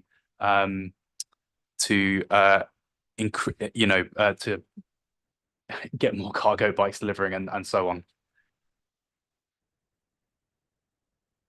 Perhaps if I start with the Starship one and then Paul will pick up on the cargo bikes. The pilots have been successful and very positively received by the general public. And we were under quite a bit of pressure to extend them to other parts of the city. Not just from other parts of the city, but by Starship as well, because they were under pressure from other countries and other places, excuse me, who wanted the robots in their cities and places. So we had to move quite quickly to get the approvals through to make sure that we could extend the pilots that we have. So future rollouts will be very much dependent, I think, on robot availability. Personally, I'm not aware of competitors. I'm sure that other companies are looking at it and will come to the market as these things grow. Starship do seem to be the main player that we're aware of at the moment. But no, feedback to date is very positive, and we would like to see more. And as you know, we've trialed them in different types of areas now, which I think is incredibly useful, not just to Starship but ourselves, so that we hopefully, when we do extend them into other areas, we learn the lessons and they can be successful too. All on cargo bikes. Yeah, so we have had a number of conversations with every, particularly around cargo bikes and the use of e-cargo bikes. They've trialled them in some other cities, and they not only do they find obviously the positive benefits in terms of the reduced emissions, local air quality, etc., that you get from that, but actually the drivers who use them much prefer them, and that's the feedback they've had. So yeah, we have been looking at it. Obviously, it needs a location, probably within an area where they can redistribute, because it's not the same as, you wouldn't drive it all the way from the normal distribution warehouses that they have. They'd just be more locally, sort of like a local consolidation centre. But they are actively looking at that, and I know, Amazon are doing it in other cities, and hopefully come to Leeds too as well. You feel it's a natural progression in terms of both the economy of it for the businesses, because I think it's cheaper than running the vans, and the drivers, more likely to get drivers to do it. So you'd feel it was inevitably come to everywhere where it works. Just on those two issues, the robots are incredibly popular, so that we've gone out now the last 9 months into Swarcliffe and into Kippax. Again, two very different areas to where it initially started in Wheatwood and in Adel. And they've been incredibly popular. And the Wakefield Starship have been in Wakefield for a while, and they're extending into South Leeds, into East Ardsley, etc. So it's been really well. We would like to see, it is a bit of a capacity issue, especially with the recharging of the robots and getting them back on a night to recharge and put them to bed and recharge them. Starship are looking at wireless charging that can be done very, near the stores, near the individual stores themselves, so that they wouldn't have to go around. But they do take away that last mile journey. And 50 to 70% of car journeys where people would have got in their cars to drive to the co-op, they're now getting a robot. So the carbon emissions are much, and it's been really well received. So yes, we would like to expand it. It won't come into the city centre. It's too busy. They act like cautious pedestrians. They would literally sit there, because there's too many people walking around them. So there are restrictions on where they can go for those reasons. And yes, the cargo bikes have been around for a good 3 years, because it was the first thing that Councillor Carroll and I did when we were coming out of lockdown, was to have a go on them. I went on the tricycle one because it's a bit scary with the big cargo element on the front, but the market traders were using them in the market, and businesses in the city centre have been using them and trialing them. So it'd be great to have an expansion of those. Yeah, I was just going to add a little bit more detail on that. That was a council scheme led by the Climate, Energy and Green Spaces team and with some grant funding to purchase cargo bikes and lend them out to businesses to get them to trial them and use them and see how efficient they can be. And, similarly to the way they've done that with electric vehicles as well, and having the opportunity for people to trial them in businesses, it's, it encourages the uptake then, because often it's just that, should we try it? They're not willing to invest until they've tried something. And so it's been a useful trial that. Thank you. And what happened after the trial period?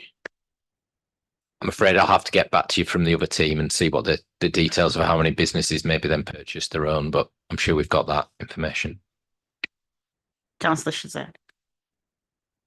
Thank you, Chair, and thanks for all the work that you've been doing. Just a quick one. I do agree with Neil with some of the points that we do probably need better signage. If you had a figure of how many people are actually getting fined going through the buses, it is difficult to remember the different timing, and especially at rush hour, and it's probably people that do not probably live in Leeds or come from other cities, so wonder what the actual fines that are going through. So I think the signage definitely needs to improve for the bus lanes and bus gates.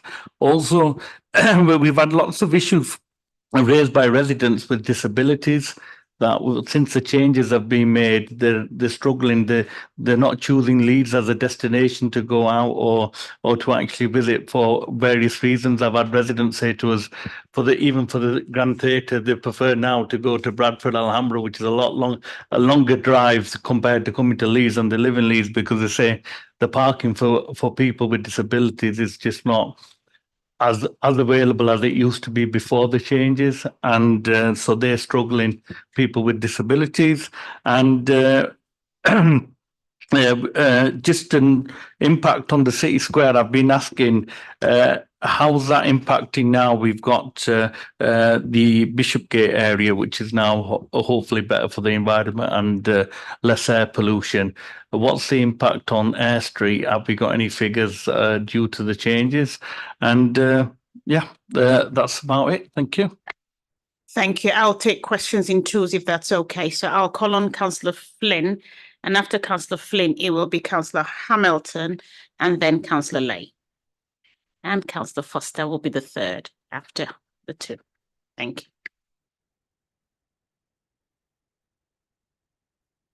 you. Thanks, Abby. Really just echoing what Neil, Isaac and Mohammed have said about the economy. Do we have any information or data on the footfall between 2018 and the latest sort of set?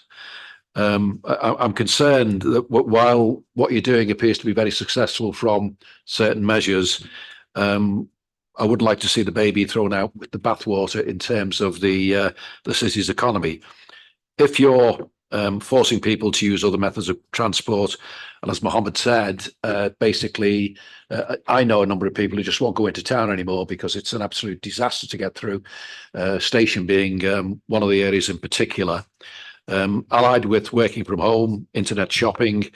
I think that Paul said earlier on that you talked to Eve Roodhouse's people about the economy of the city and all the rest of it. But I just wonder if there's enough joined up thinking about how all what you're trying to do here is affecting adversely or oppositely on the city's economy. And secondly, on improving health and well-being, which is one of the objectives of the policy. If someone could perhaps give me a little bit more detail about the comments on page 68, paragraphs 37 and 39, one of which is Visit Zero, I'm afraid, Abby, and the other one about general health and how that links in with public health in the city, if it does link in with public health, and the difference of 10 years in mortality rates between the more deprived areas and the less deprived areas. Thank you. Okay, can I let you know that you can answer all the questions apart from that last one? So that last one, you were meant to deal with that when we had the private meeting. You remember that? So you will need to ask that question on an email, I'm afraid, because there are lots of questions we have to deal with today. But please feel free to ask all the others so that we keep the context as it should be. Thank you. Just I hear what you say, Chair. On that very last question, if I could just say the latest figures that are emerging for 23 are showing positive signs. So when we consider this again, if those questions can be remembered and asked in that context, that would be great. So I'll try and cover the other points then very quickly. Better signage for bus gates. There's well, if I just widen it out, I think there is a need for better directional signs across the city. The issue is, and we are amending them as we go along and do schemes, but I do think I would like to see a more strategic piece of work done. The issue is that doing that sort of work will be very, very expensive. I'm talking millions of pounds.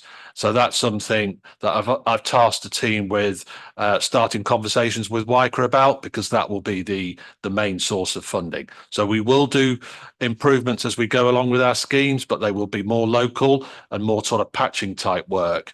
the more holistic strategic direction signs I think are needed is a piece of work that will follow through with WICA. Just on City Square and the bus gates, at one point we had about 70 signs in place, temporary signs to warn drivers of what was coming in City Square, but still people were still coming to City Square. So we have to be careful that they are properly signed and legally signed so that they can be enforced. But drivers do need to take notice of them as well. And unfortunately, sometimes you can put up so many that they just become blind to it. So, but the point is well made, and we continue to review and make improvements where we can. The disability point is one that's often made and is well made. We have put a lot of information onto the website to try and make it clearer.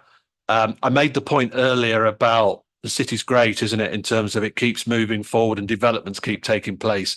And there are certain roads where there are a lot of disabled spaces, but they've had to be reduced because of some very key developments that are taking place on those. So whilst there's still some disabled places available in those spaces, they have been reduced because of developments. But it's a message I'm trying to get across.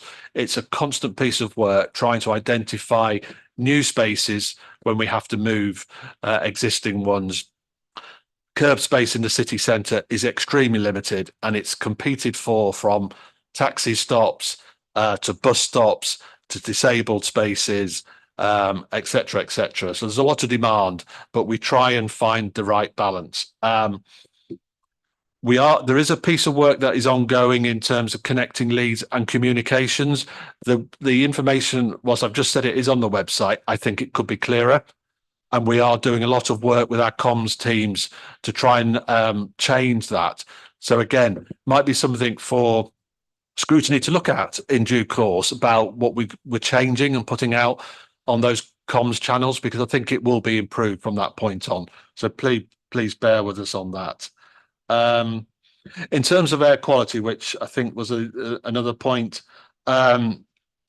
we're working closely with Paul Spandler on that side of things, who monitors the air quality in the city centre, across the city as a whole. And there is a report going to Executive Board in March, which gives an overview. The best measure is an annual monitoring point. And so it's just a little, we're on this cusp with City Square.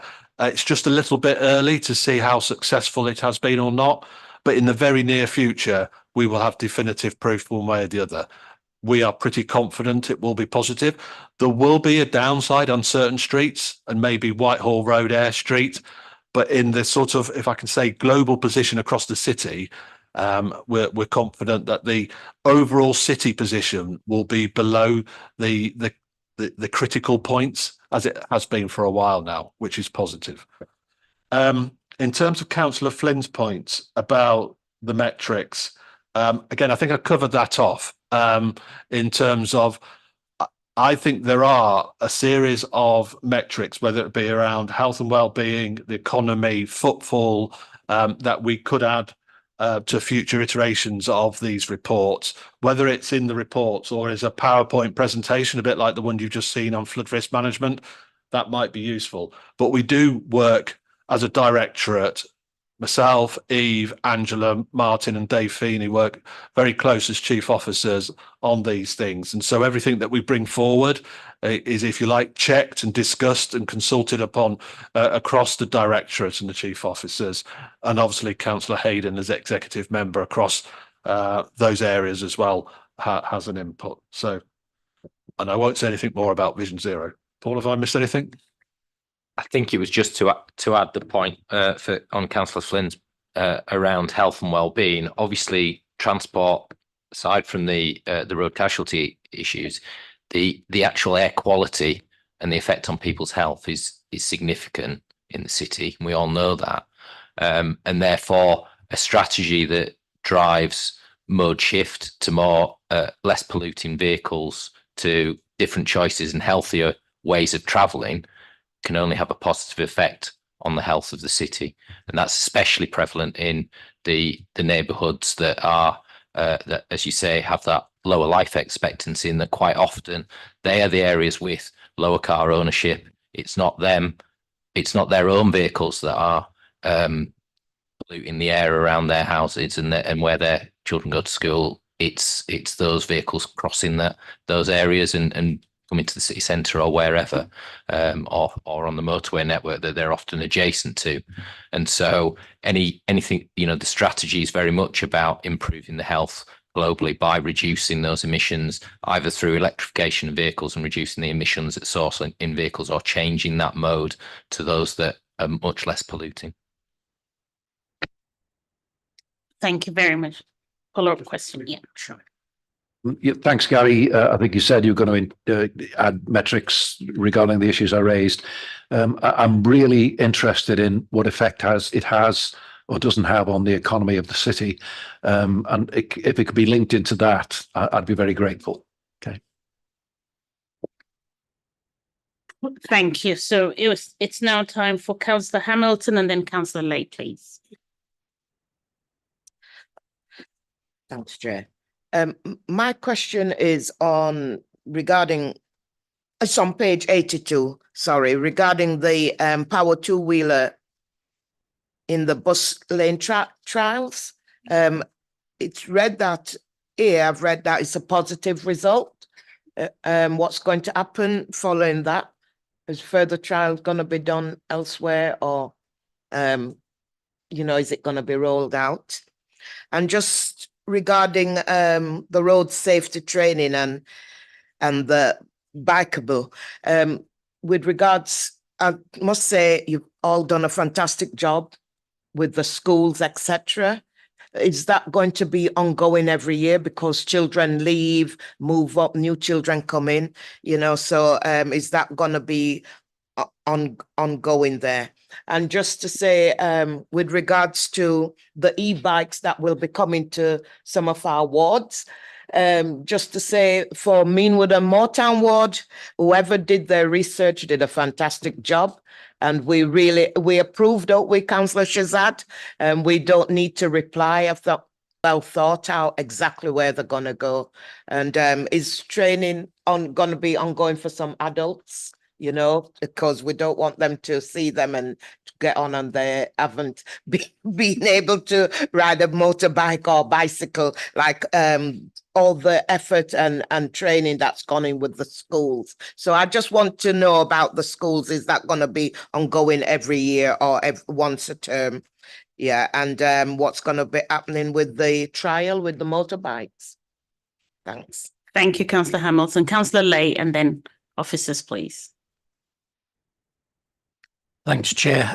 I just wanted to make comment really about a number of things, and for me, draw this back to the Vision Zero stuff, which I won't go into, but we have to remember 43 people a month on average die or are seriously have serious life-changing differences due to road traffic collisions, not accidents. Rarely an accident. It's always a collision.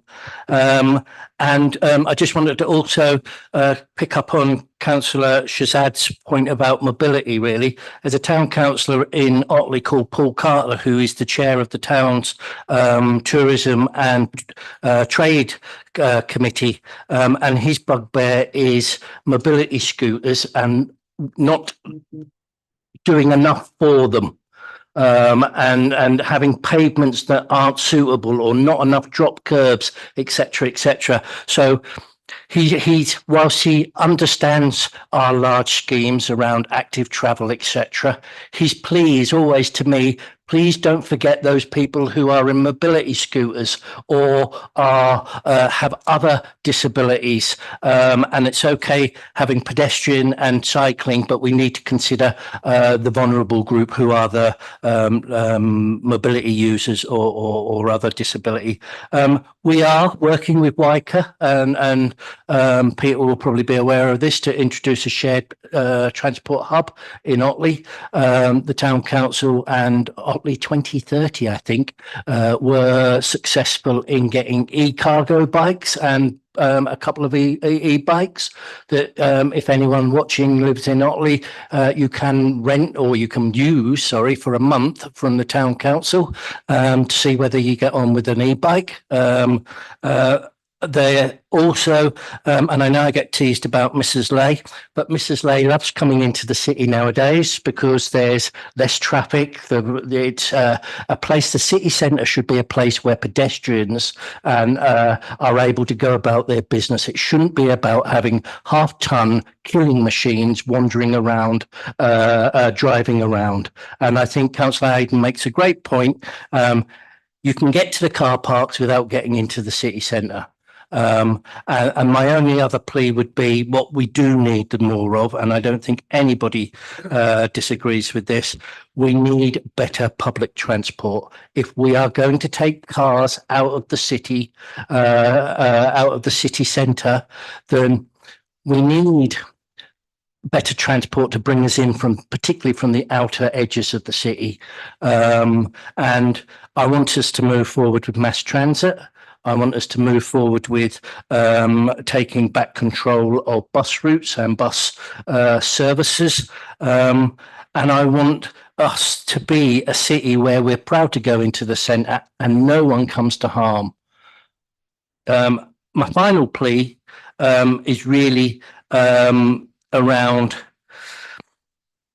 trying to get the bus companies to provide information regarding children's prices. I was going to bring to budget this year, and I've spoken about it before, having a single price for kids. Now, we know that they do that in Manchester. We know they do that in various other parts of the country. But when I asked WICA, we are unable to know how many people travel around this city, particularly children, because it's commercially sensitive in the hands of the operators. When we take back control, and I'm hoping we're going to take back control of buses, etc., I would like us to do more for young people in this city as well, including having a single fare for every child under the age of 18. Sorry, no questions, just Thank you very much, Councillor Lay, and I do love your pleas and your wants, and I couldn't agree more. And just to let the board know that Mrs. Lay is actually a virtual member of this board. So officers, over to you. Thank you. I'll start then, and we'll probably go around the table. Just if I go in reverse order, and a couple of comments from Councillor Lay. Absolutely agree with the public transport point of view for all our measures to be successful. And I know this is accepted by WICA colleagues too. We need public transport, bus and rail to be firing on all cylinders as well. And there have been some real challenges over the last few years that everybody's familiar with public transport, be it COVID, driver shortages, and obviously strikes, that type of thing. But we do need public transport, bus and rail to be firing on all cylinders. And I think there's acceptance that there's room for improvement, and I'll leave that there. On the mobility scooter one, just going back to that, we do have a very small pot of money where colleagues in Paul's area are able to intervene on some specific locations. Let's say there isn't a drop curb or something like that to aid movement around a town or in a particular area outside a facility. In a town or a city, in a local area. So that might be something for members to think about. I would stress it is a very small amount of money.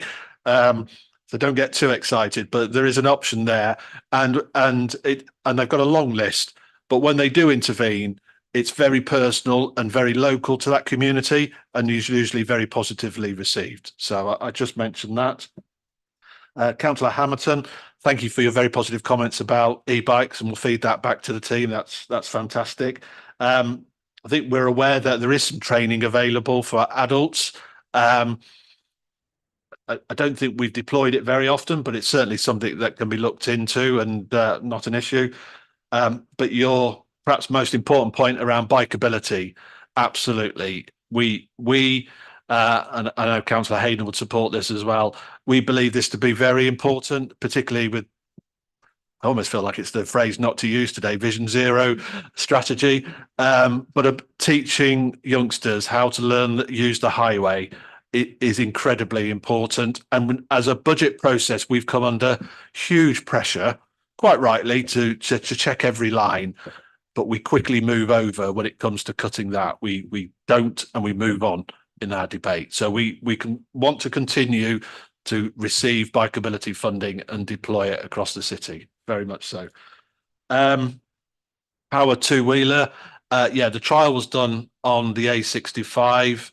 We've made it permanent. In terms of other sites, that is more problematical because there are unique opportunities on the A65 given its width and its particular use. In some other bus lane environments, it's much narrower, much more congested and a bit more difficult. So I think that will take time. And again, my recollection is that the next step was to have wider conversations across West Yorkshire with colleagues and maybe come into a decision and a way forward in the round across West Yorkshire, rather than Leeds going alone on those more difficult sites. I think the summation of that is that A65 done, next step is under review. I'll put it that way. Thank you. Councillor Carlisle. Yeah, I can come back on a couple of the bus points. Thanks for that, Sandy. The data thing is a really interesting one, and there are mixed views sometimes. But what you're correct in saying is what we're not supposed to supply is data that would be identifiable to a single operator, and show how they were performing against maybe another operator, should we say? And that's very difficult because that is seen as commercially sensitive data. Now, I have access to some of that I'm allowed to look at behind the scenes, and if operators freely give it to us, then that's absolutely fine. But I think we've acknowledged in this board before, I think it was when I was here, seeing that information that I think members would really like to about, how successful is my bus route? How successful are all the routes to Otley in your case? How reliable are they? What are the particular issues there? Would be able to see that for nearly every council service. And if you asked about bin routes, you could get that information. Asking about bus routes, that's very difficult for us to have at all times. We can get the information from the real-time displays that the combined authority then has that data given, but it's not always as good as it should be at telling you how it was on the ground, for various reasons that have been discussed previously. In terms of the young people's fares, that's a really important one. It's something that I know Child Friendly Leeds has ambitions around simplifying and reducing the cost of young people's fares. We did introduce fares some time ago now in 2018 that were supposed to simplify fares for young people. It never came to one flat fare because actually quite a lot of young people's journeys we found are very short journeys. So there's a 60p fare for journeys of up to a mile, I think. 120 for journeys up to 5 miles. Now that's nearly all of the Leeds boundary. And then a 180 fare for beyond that. Typically the 180 ones are when you're crossing district boundaries, more than in some. I think First themselves have a flat fare. So I think you should be able to get to Otley on the £1.20 fare with First, but the slight difficulty at the minute is each operator will have their own fares that they are able to offer above and beyond what West Yorkshire have. There is the West Yorkshire My Day, which is £2.50 at present, and that is an all day's travel across any operator across West Yorkshire for a young person. Simplification of fares is one key part that we've got in bus reform, whichever decision the Mayor takes on March the 14th. Both of them include simplification of fares, single fares across all operators, and one of the most important things I think we want to work to, which is the tap on, tap off across all operators, the kind of what you may call an Oyster card, but the kind of thing where you can just tap on any bus and you will be charged the correct ticket for whatever journeys you make in that day, and it will be capped at a maximum. And that's something we found it very difficult to do with a range of different operators, not all working under one brand and control. But one of the things we want to do with the young people's fares, they predated the mayor's fares, the £2 ticket. And I think because of that, they haven't benefited from some of the thought that went into the adult fare £2. I think when we review all the fares, that's something we definitely want to think about, because the simplification of the £2 ticket across West Yorkshire for adults has made it a much easier journey. And one of the things we found when we looked into young people was actually one of the key barriers they have is the nervousness of going onto a bus and having to ask the driver where they're going to and various things like that. Having to ask a question when you get on a bus is something that knocks the confidence of young people. And actually, that's the one thing they want to avoid. If you get on a bus and you know it's always going to be 120, you can then look at your Google Maps app on your phone to know where you are. You don't have to talk to anyone, and you can just carry that out. So that's something that's really key and important in thinking about young fares.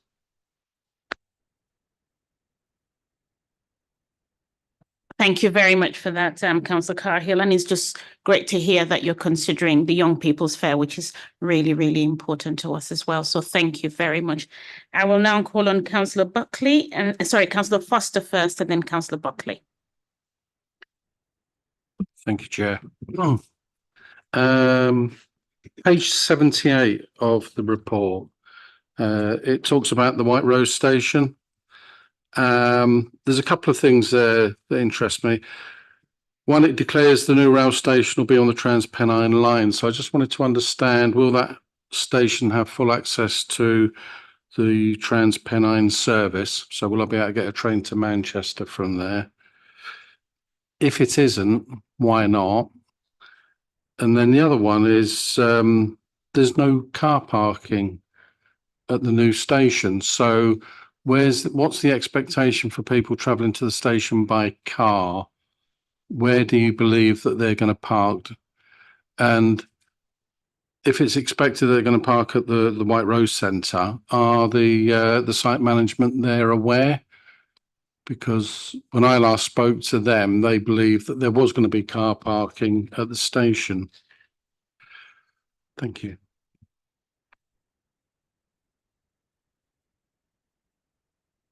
Yeah, thank you. I'll be brief because I've got to go, as I said.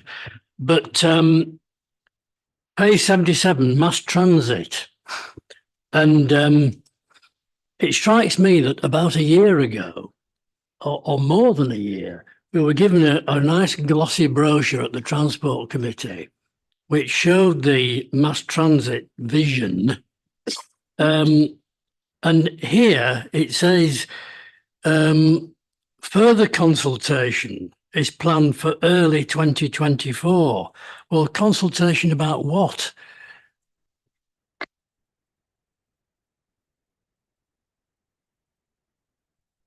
Thank you. I think going through now, I must say my responsibilities for buses normally at the Combined Authority, and this is looked after by my colleague Councillor Firth, normally, who does anything that has rails. But in terms of the different types of consultation, there's been through a range.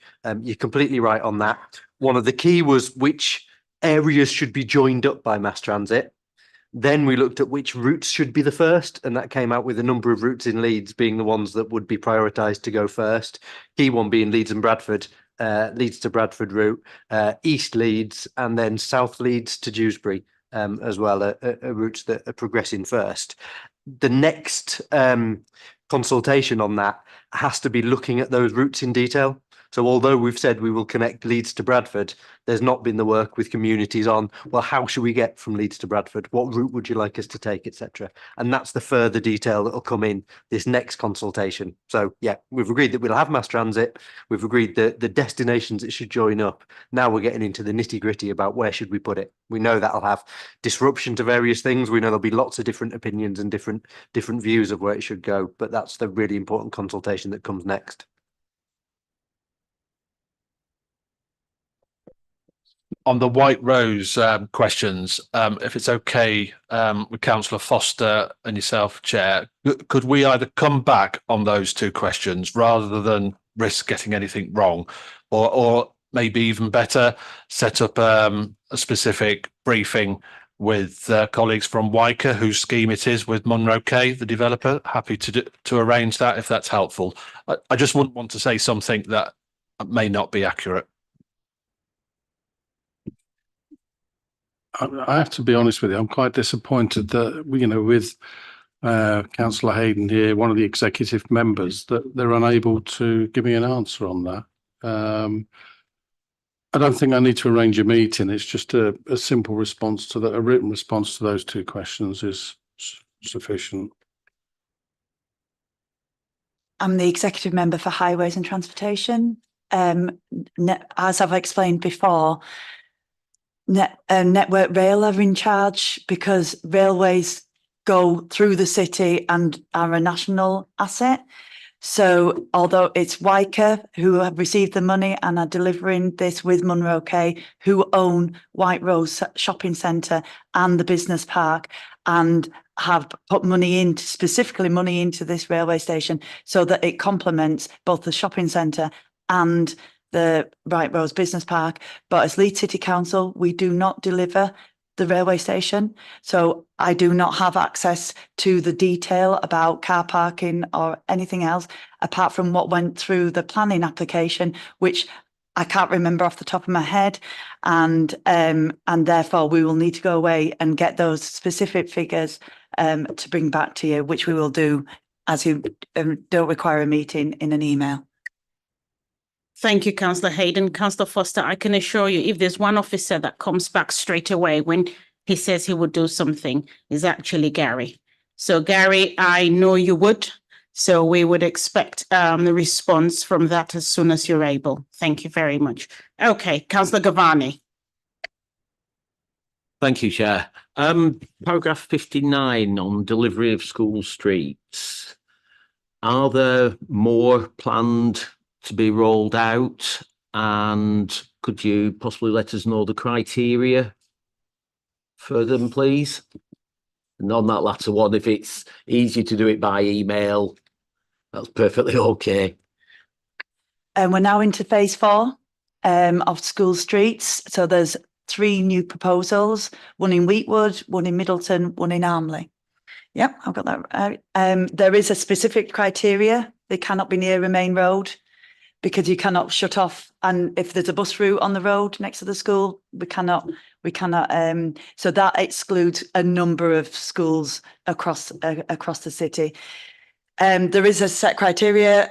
Again, I think we'd have to get back to you, but the team is fantastic and they'll be very happy. If you've got some schools in your ward that would like to be considered, obviously it's when and if the funding is up and running, that we get more funding, but we have now on 20 now, getting that way, yeah, over the 4 phases with these 3.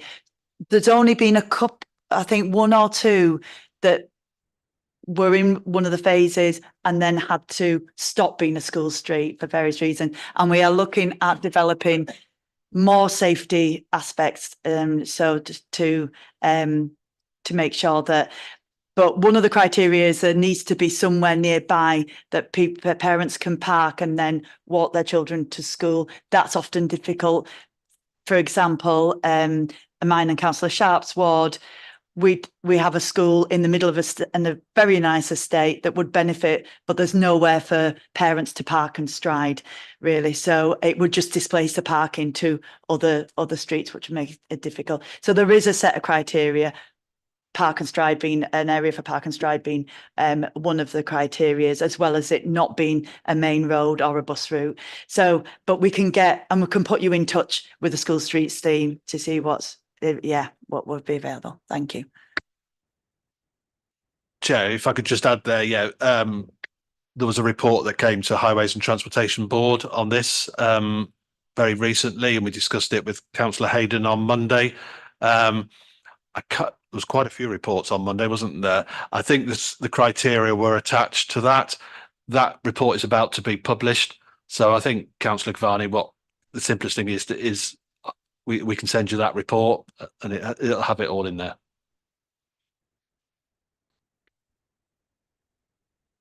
Very good. Thanks, Chair. Councillor Shazad asked my question about signage, and that's been covered, so thanks for that. So just a comment from me, really. I think the city centre is a fantastic place to walk around. I think the work that you've done is fantastic, and I'd like to thank you for that. And it doesn't just come from me. I've got lots of friends that live in other cities, and when they come and visit, they comment on how how lovely it looks and how easy it is to get about. So thank you. Thank you very much, Councillor Sharp. Is there any closing remarks from any one of you? Well, maybe if I just come back on that last point, really, because it's been a challenging period, but a lot has been achieved. And Paul's just reminded me that in the last couple of weeks, the Director General at DFT has been in touch several times because they obviously have an office in Leeds, and asked our colleagues to show them around the city and the work that we've been doing. But also in addition to that, lots of local highway authorities are doing the same, and professional bodies like CIHT are doing the same. And again, sorry, I can't remember who mentioned it, but we have won numerous national awards over recent years as well. So, and if anybody comes into the city on a weekend, it is extremely busy. So we are positive about it. There are challenges which have been touched on in this meeting, which we are aware of and we wish to improve. But I think overall it's positive, and the economic data that Eve and her colleagues collate seems to back up what we're not having an adverse impact, and it's quite the reverse. Thank you. If I could just quickly add, because I know we're over time, but I'm extremely proud of what we're doing. If you walk round by the Corn Exchange, Cookridge Street, City Square before Christmas with the Christmas markets were where 4 lanes of traffic used to be. So not only we include, that's an economic benefit. Those businesses benefited from cars not going through City Square. And the general feel of the place, it was buzzing, it was happy, it was safe, and it was cleaner. The air was cleaner. You could tell it just by being in it. There's a lot of work still happening. Not all the work is to do with connecting. So we've got a road closure near the courts at the moment. That's for the district pipe schemes. There's lots of developments that take out, like Gary mentioned, the disabled parking place. They will go back. The city is developing. When we do the crane count, we're one of, if not the highest for the size of the city in the country. That's all economically good news, and it needs to be inclusive development, inclusive growth. The city is growing. That's really good news. But we have to put up with that short-term disruption so that we have the capacity in the station going forward. But we have to put up with that disruption. We also have to mend things. We don't want that tunnel falling down on York Road on the A64. So we have to replace the trusses in there. We have to mend water, allow Yorkshire Water to mend burst water mains, and we have to enable the growth of the city. The city is not standing still, and that includes the transport. And excuse the pun, we do have to put up with some short-term disruption. It feels not short-term, it feels long-term until it's finished. And then people, like the flooding we were talking about earlier, forget, like I always say, would we go back to 3 lanes of traffic on Briggate going past? Harvey-Nicks wouldn't have come if that was still the case. So I want to thank everyone for their patience and thank people for their positive comments, and just to keep that longer term health and well-being, economic growth, and cleaner, greener transport and cheaper way of getting around Leeds. So thank you very much. Thank you very much, Councillor Hayden, Councillor Cahill, Gary and Paul, for all your contributions today. And just to say thanks for the update from last year to now, we can definitely see some progress. But to please keep at it in terms of signage is very, very important, especially where there's change. Lots of times, not everybody understands these changes, especially when people are coming from outside into our city. I will just kindly plead for some compassion and kindness, especially with penalties to people coming into our city, coming into our city for the first time, you know, without knowing and understanding why all of these changes are taking place. So we do have serial offenders, those ones, yeah, whack it, you know, just give it to them. But the ones, you know, who first timers and people who are coming into our city for the first time, let's just show who we really are in terms of our compassion, and just let's always remember to be kind to them. So thank you very much for coming. You're not allowed to go just yet until we complete our agenda items. So straight on to agenda item number 9, and over to you, Becky. Members are just asked to note the work programme. We've obviously only got one more meeting of this municipal year. And thank you to those of you who've been in touch with items for the next municipal year. I'll bring an initial skeleton work programme to the next meeting for members to consider there as well. Thank you very much, Becky. And the last agenda item, number 11, next meeting will be taking place on the 3rd of April 2024 at 10:30 a.m. There will be a pre-meeting at 10:15. Thank you all so much for coming, and have a lovely afternoon. Thank you.